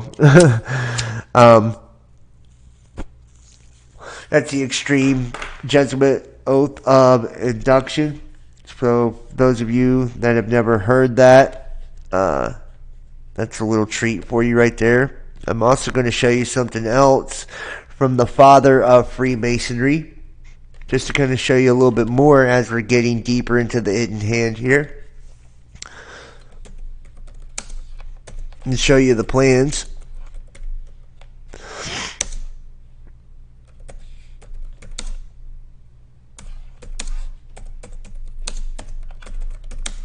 This is a letter to Mazzini, 1871, from the grandfather of Freemasonry, Albert Pike. Now tell me if this sounds familiar. Albert Pike letter to Mazzini. And this is the Illuminati plan for 3 world wars. The following is a letter that speculation claimed that Albert Pike wrote to Giuseppe Mazzini in 1871 regarding a conspiracy involving 3 world wars that were planned in an attempt, that is insane, isn't it? In an attempt to take over the world. This is a letter to, and think about the extreme oath of induction, and now think about it during this letter, and then wait till we go, and then we're going to do the interview next, and wait till you hear the interview. It's going to fucking blow you away. All right. Giuseppe Mazzini was an Italian revolutionary leader in the mid-1800s, as well as a director of the Illuminati. Pike, historio-Masonic figure, was a 33rd degree Freemason, occultist, grandmaster, and creator of the southern jurisdiction of the Masonic Scottish Rite Order. The following is apparently extracts from this letter showing how the 3 world wars would have been planned for many generations, and this is from 1871. And see how accurate this is. It's not very long either. So, the First World War. The First World War must be brought about in order to permit the Illuminati to overthrow the power of the czars in Russia and making that country a fortress of atheistic communism. The divergences caused by the agentur, or agents of the Illuminati, between the British and Germanic empires will be used to foment this war. At the end of the war, communism will be built and used in order to destroy the other governments and in order to weaken the religions. Check. Right? That happened. Second World War must be fomented by taking advantage of the differences between the fascists and political Zionists. This war must be brought about so that Nazism is destroyed and that political Zionism be strong enough to institute a sovereign state of Israel in Palestine. During the Second World War, international communism must be strong enough in order to balance Christendom, which would be then restrained and held in check until the time when we would need it for the final social cataclysm. Check. That also happened. The Third World War. You're in the midst of this right now. The Third World War must be fomented by taking advantage of the differences caused by the agentur of the Illuminati between the political Zionists and the leaders of the Islamic world.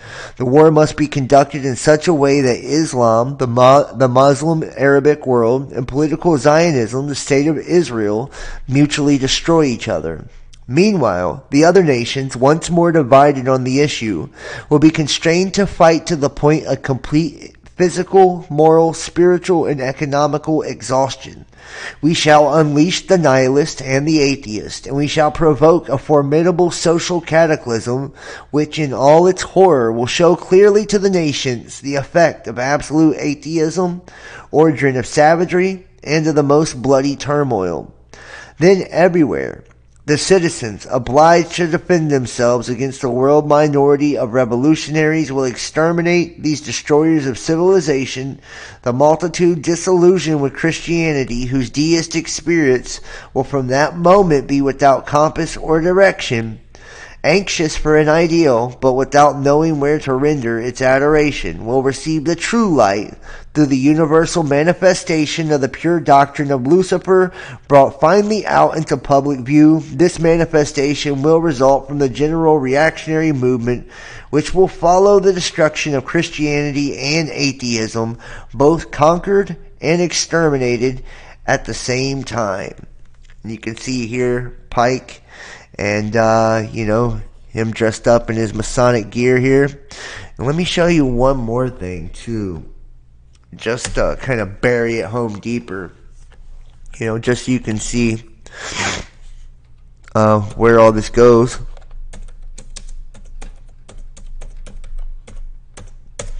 This is what everything's been founded on, the Bavarian Illuminati.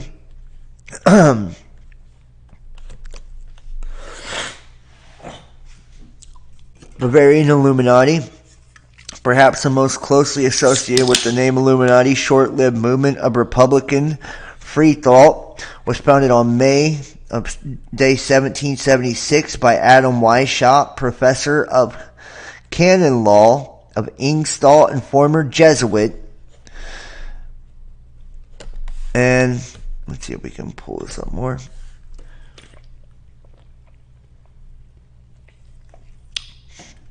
And, where's it at? And Jesuit lines of internal discipline and a system of mutual surveillance based on that model. Its members pledged obedience to their superiors and were divided in three main classes. The first included novices or minervals and lesser Illuminati.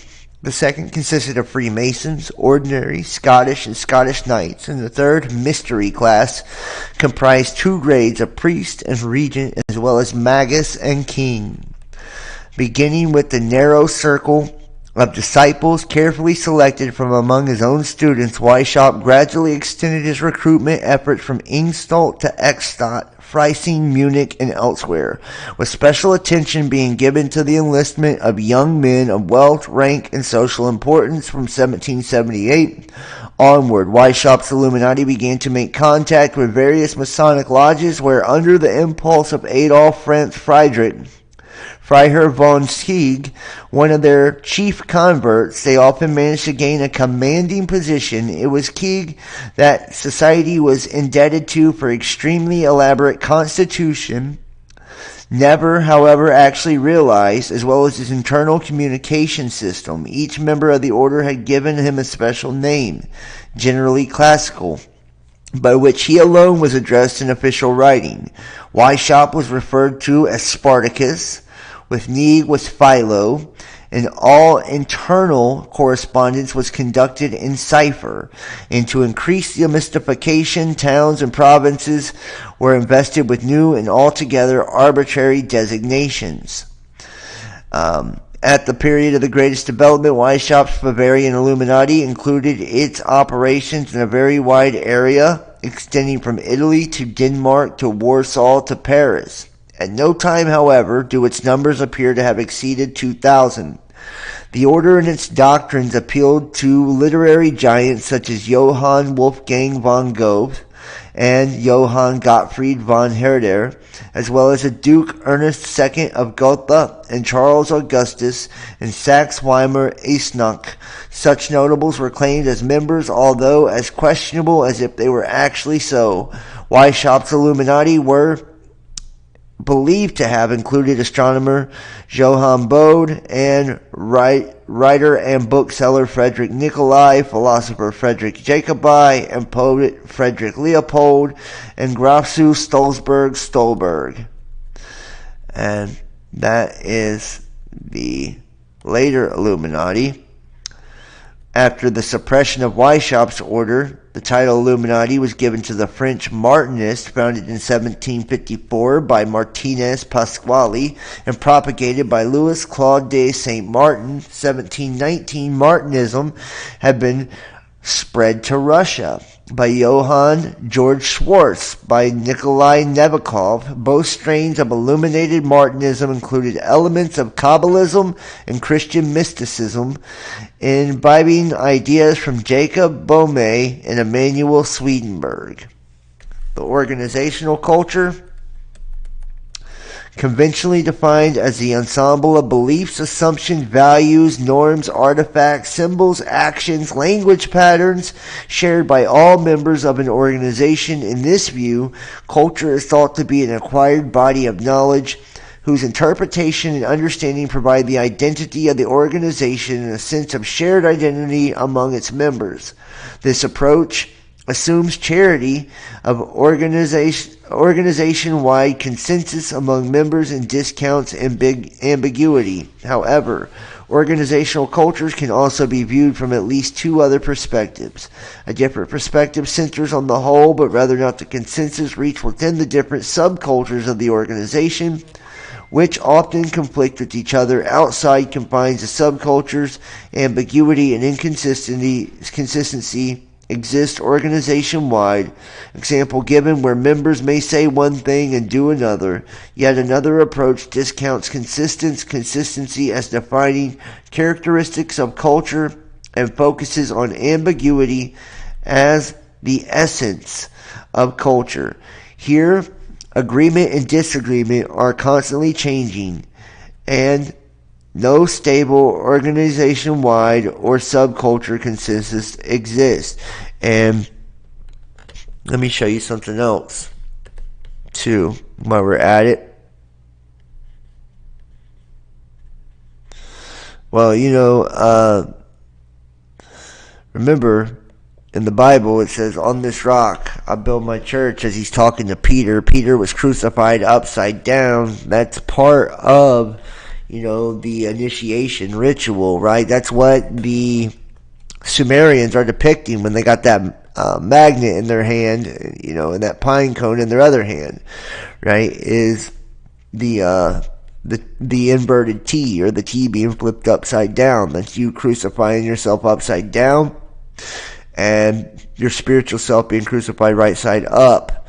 Let's go to now. See if we can pull this up. I got a couple things I want to show you, and then we're going to read the letter. I just want to give you some of the cool backgrounds of some of this stuff. Let's see if we can pull this up.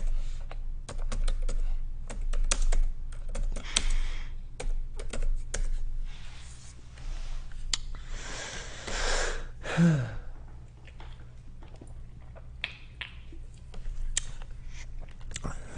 Hippocrates Oath.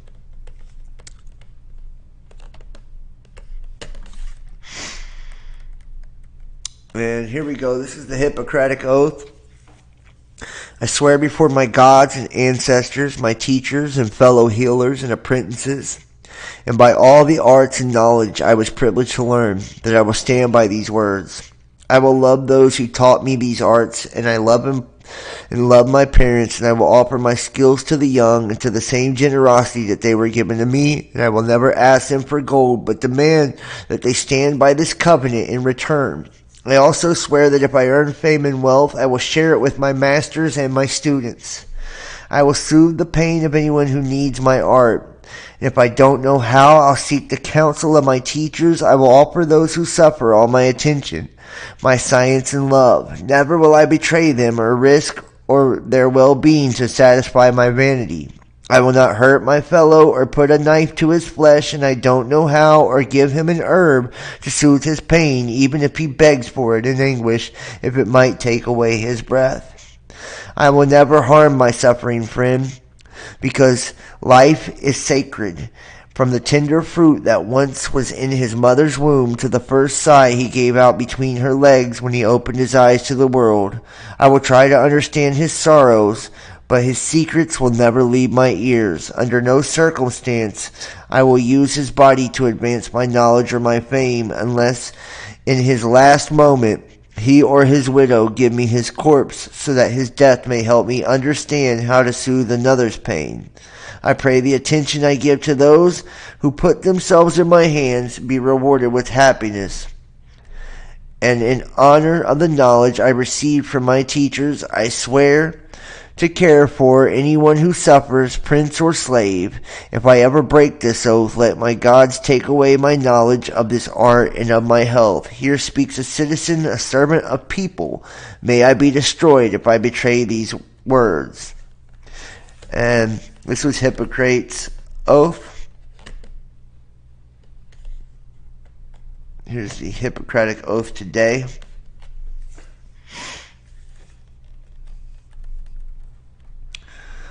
And this is the eldest binding document in history, written in antiquity, and principles are held sacred by doctors to this day. And remember, the doctor's staff, the serpent staff, is the caduceus, right? And the goddess of, pharmakia, right? Or Hecate, the goddess of, sexual promiscuity, pharmakia, witchcraft, and idolatry. Right, this all goes in line with the Babylonian system and these Babylonian mysteries. So these different oaths and rituals are all kind of part of this system, So let's go here. I want to show you. Let's see if I got it right here. Where is it at? Before we get into they're right here. Here is the hidden hand interview. And this is the good shit, guys. I want everybody in the chat right now to hit that thumbs up for me. Everybody in the chat to hit that thumbs up for me. And if, you disagree with some of the things that have been read tonight, if you find, the Jesuits, Freemasons, Knights Templars, and remember, all this kind of comes together. And I should even pull up the Necronomicon just to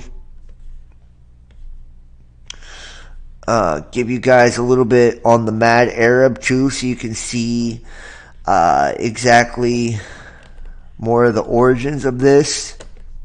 And if we have time, we'll go look at that. Well, let's see if we can go to the books here. Reference books, Enter the Key of the Secret Worlds. I don't know if I have the Necronomicon up on here. Let's see, guys. I'll try to find it. I've got a lot of books here.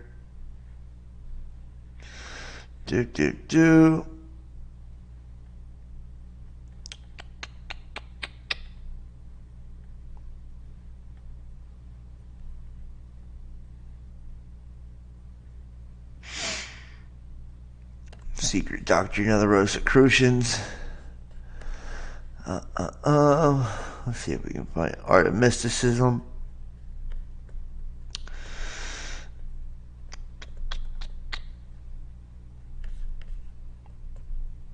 Let me try to find this, guys, for you guys.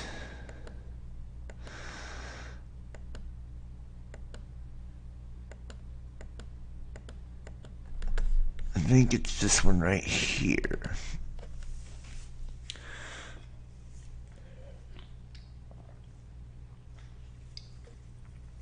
There we go.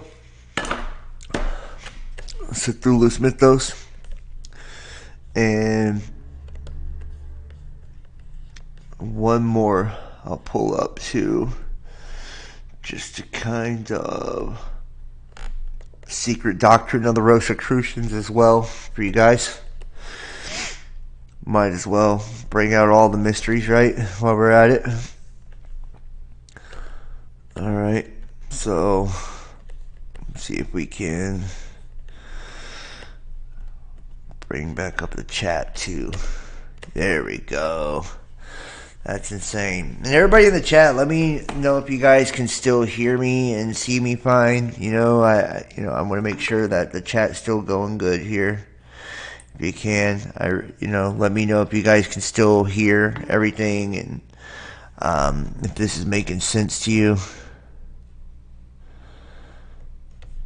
Because I can't really tell what's going on with the chat here. So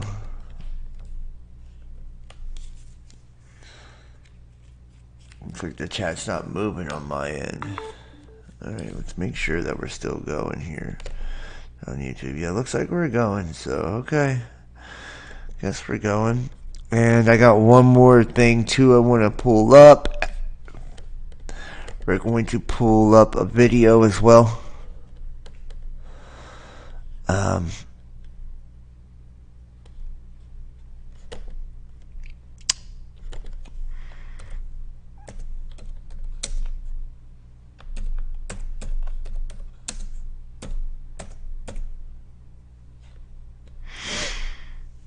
This is going to show you,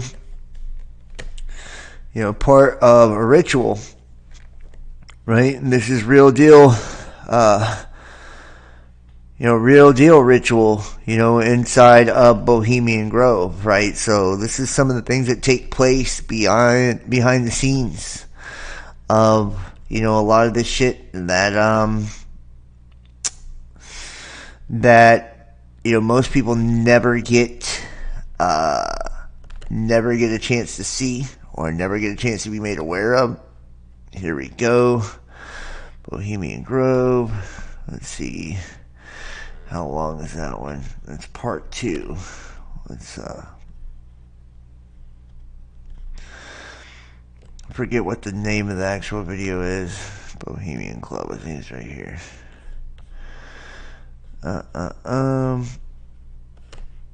Right there it is. I just seen it.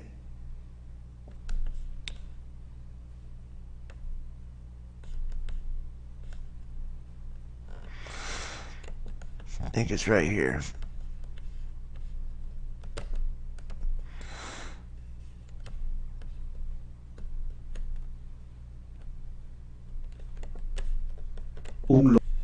This is, and we're gonna locutor de radio y televisión.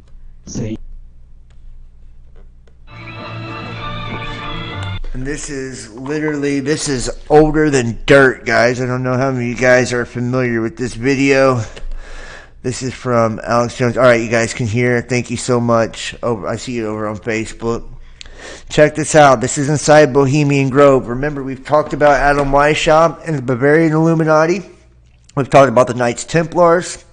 Kind of where it all originated. We're going to get into the Mad Arab and Ishmaelism and the Cthulhu's Mythos here in a second. You guys will see where it all kind of originates. Went to the Knights Templars, then kind of, evolved, into other orders, Eastern India, We're also going to talk about, and then, from Bavarian to Bohemian, this is San Francisco, where the capital of the OTO is, Redwood Forest.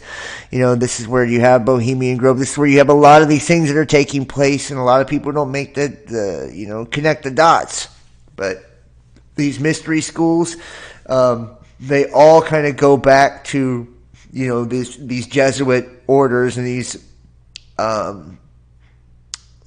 oaths that are taken, right? These are the principles that the United States are built on. If you look at the Statue of Liberty, it's gifted by France, Merovingian illuminati, which is supposed to be the bloodline of Jesus. I took you through the bloodlines and how it all connects to the bloodlines, the blue bloods, the Anunnaki, and that it's a hierarchical system of, priests and kings, and even the ranks and degrees go by that, right? By kings and all of that. So this shows you where it originates. These are the descendants of the gods. This is the right into the heavens and the courts of the heavens above. So let's take a look.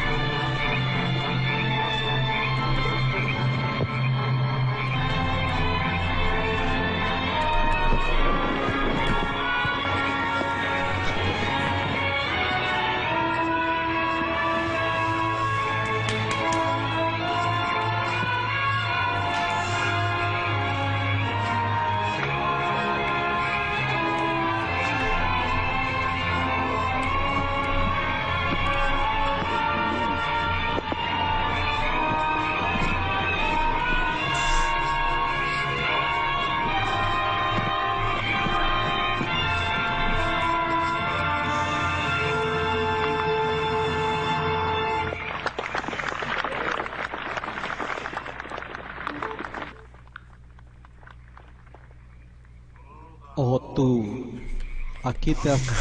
O thou thus ferried across the shadowy side,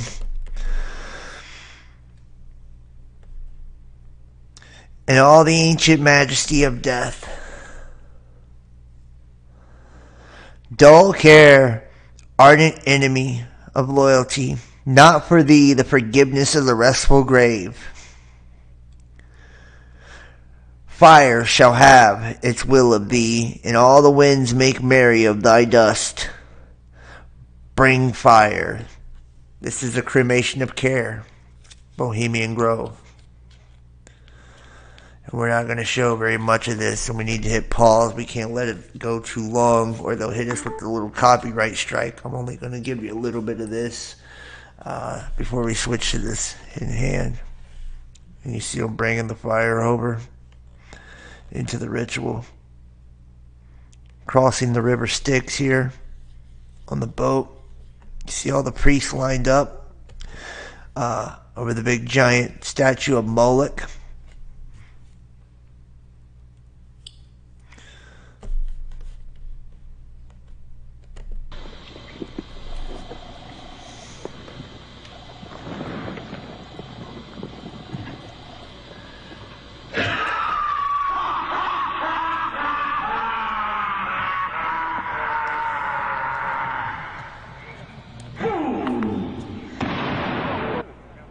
Tontos. Fools! Fools! And we're not. When will ye learn? That cannot stay? Year after year you burn me in this grove, lifting up your puny shouts of triumph to the stars? When again ye turn your faces to the marketplace, do ye not find me waiting as of old? Fools! Fools! Fools to dream you conqueror care! Say thou mocking spirit, it's not all a dream. We know thou waiteth for us. When this our Sylvian holiday has ended, we shall meet thee and fight thee of old, and some of us prevail against thee, and some thou shalt destroy. But this too we know. Year after year within this happy grove, our fellowship bands thee for a space. This malevolence which proves pursue has lost its power under these friendly trees. So shall we burn thee once again this night, and with the flames that eat thine effigy. And we shall read the sign, and the effigy is of a child. Midsummer sets us free. Ye shall burn me once again. Not with these flames, which hither you have brought from regions where I reign, ye fools and priests. I spit upon your fire, and remember, spitting as part of the Knights Templar ritual.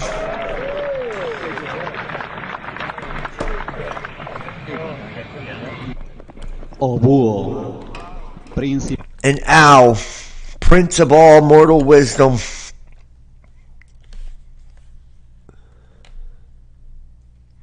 Owl of Bohemia, we beseech thee, grant us thy counsel.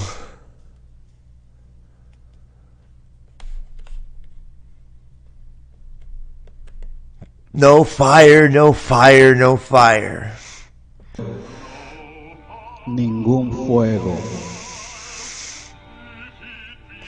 Unless it be kindled.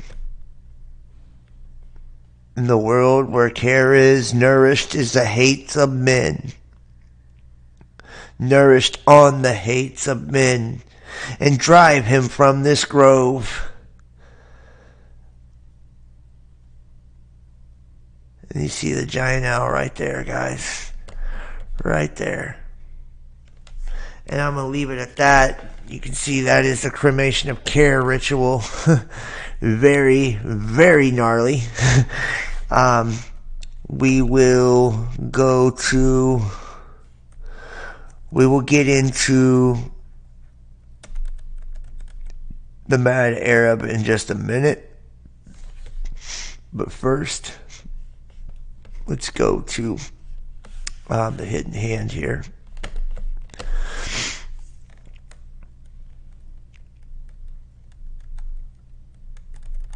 Let me go down to the part I want to get to, though. Right here. Yeah, right here.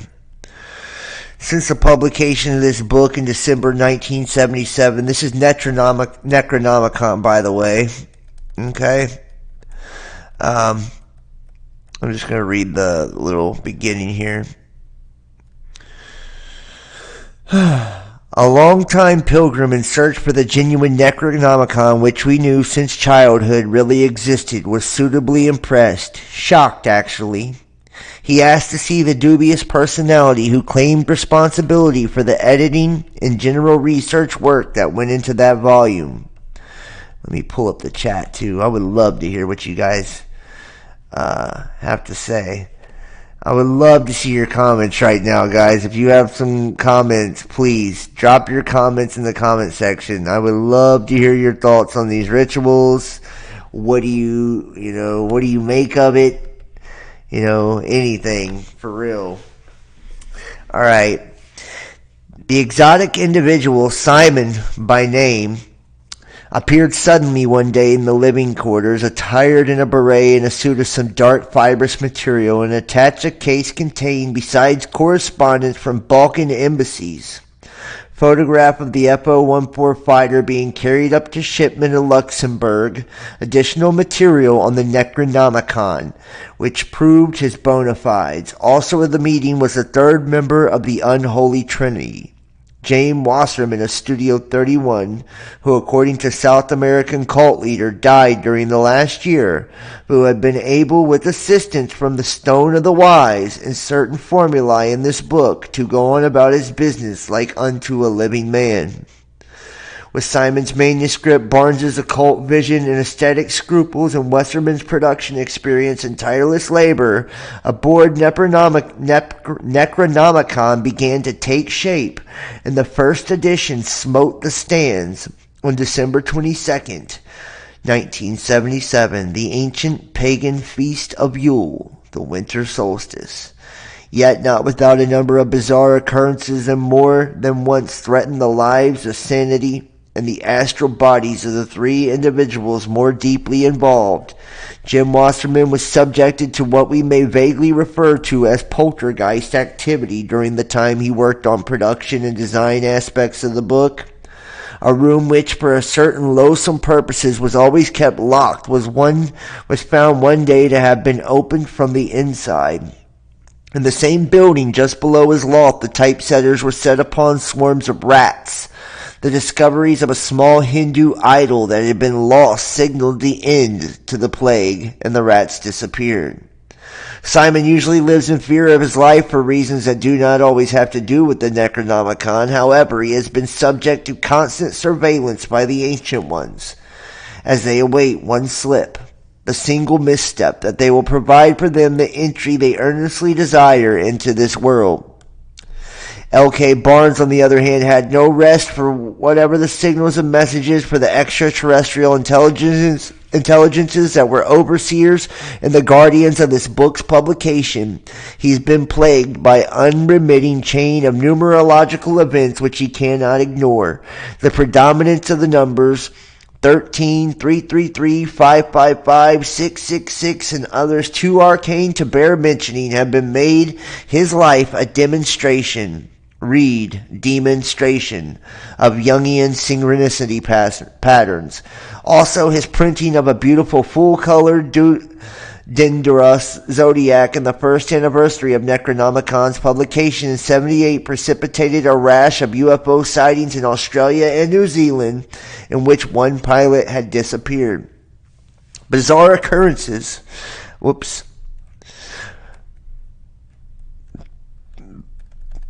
Where am I at?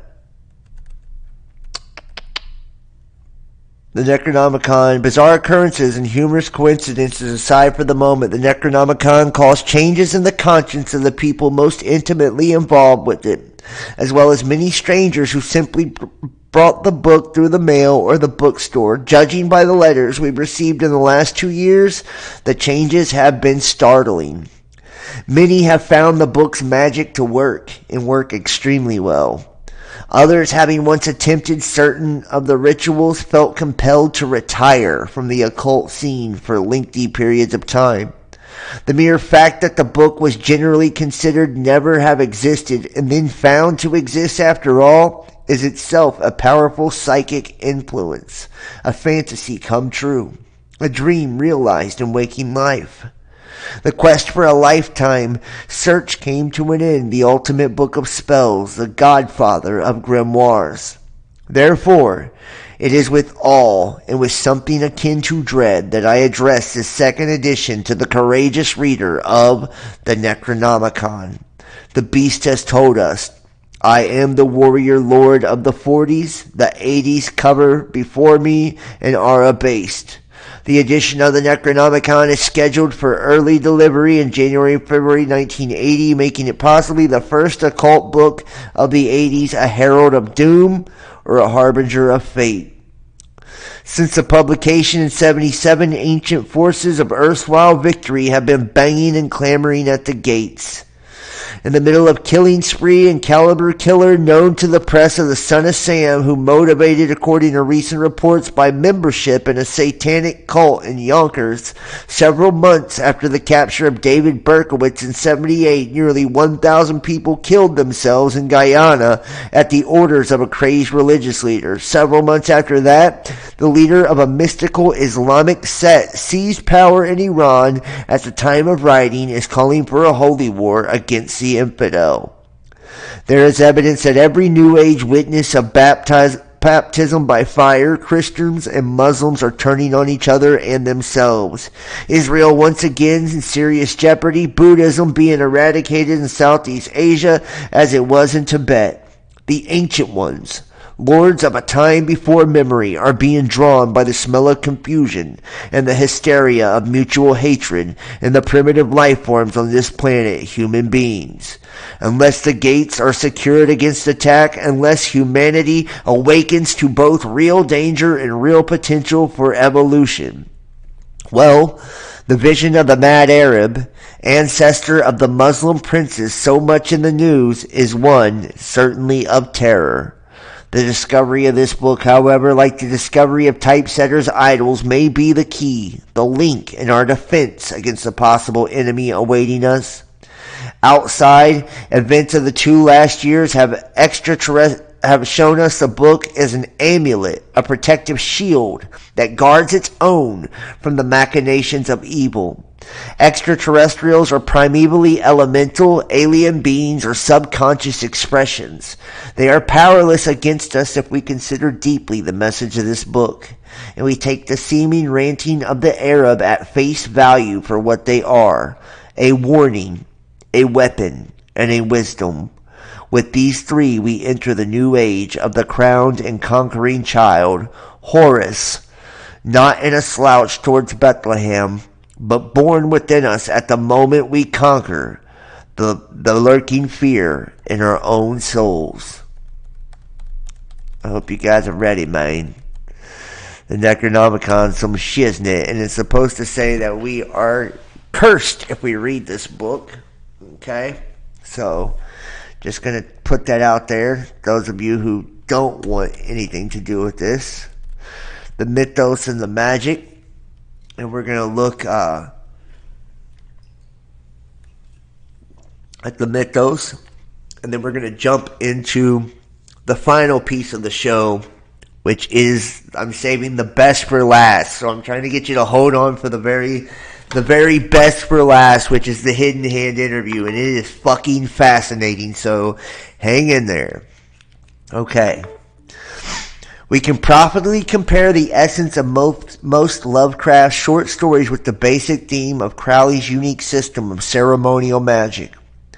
While the latter was sophisticated psychological structure intended to bring the initiate into contact with his higher self via a process of individuation that is active and dynamic, being brought about by the patient himself, as opposed to the passive depth analysis of Jungian adepts, Lovecraft's Cthulhu mythos was meant for entertainment. Scholars, of course, are able to find higher, ulterior motives in Lovecraft's writings, as can be done with any manifestation of art. And just to kind of show you too, a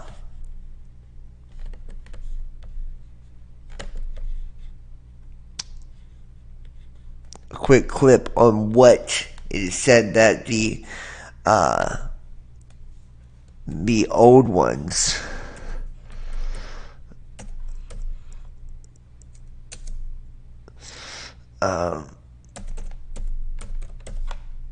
actually think about us.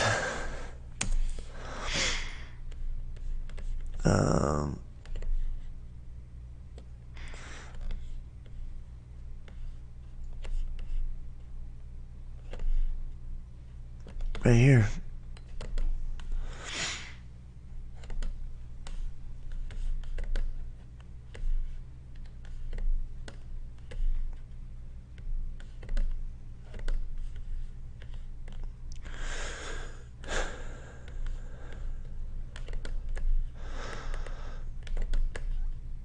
So we had quantum computers that you can buy. Hoover for 25 years. And I find it super depressing that it seems to be so hard to generate world-changing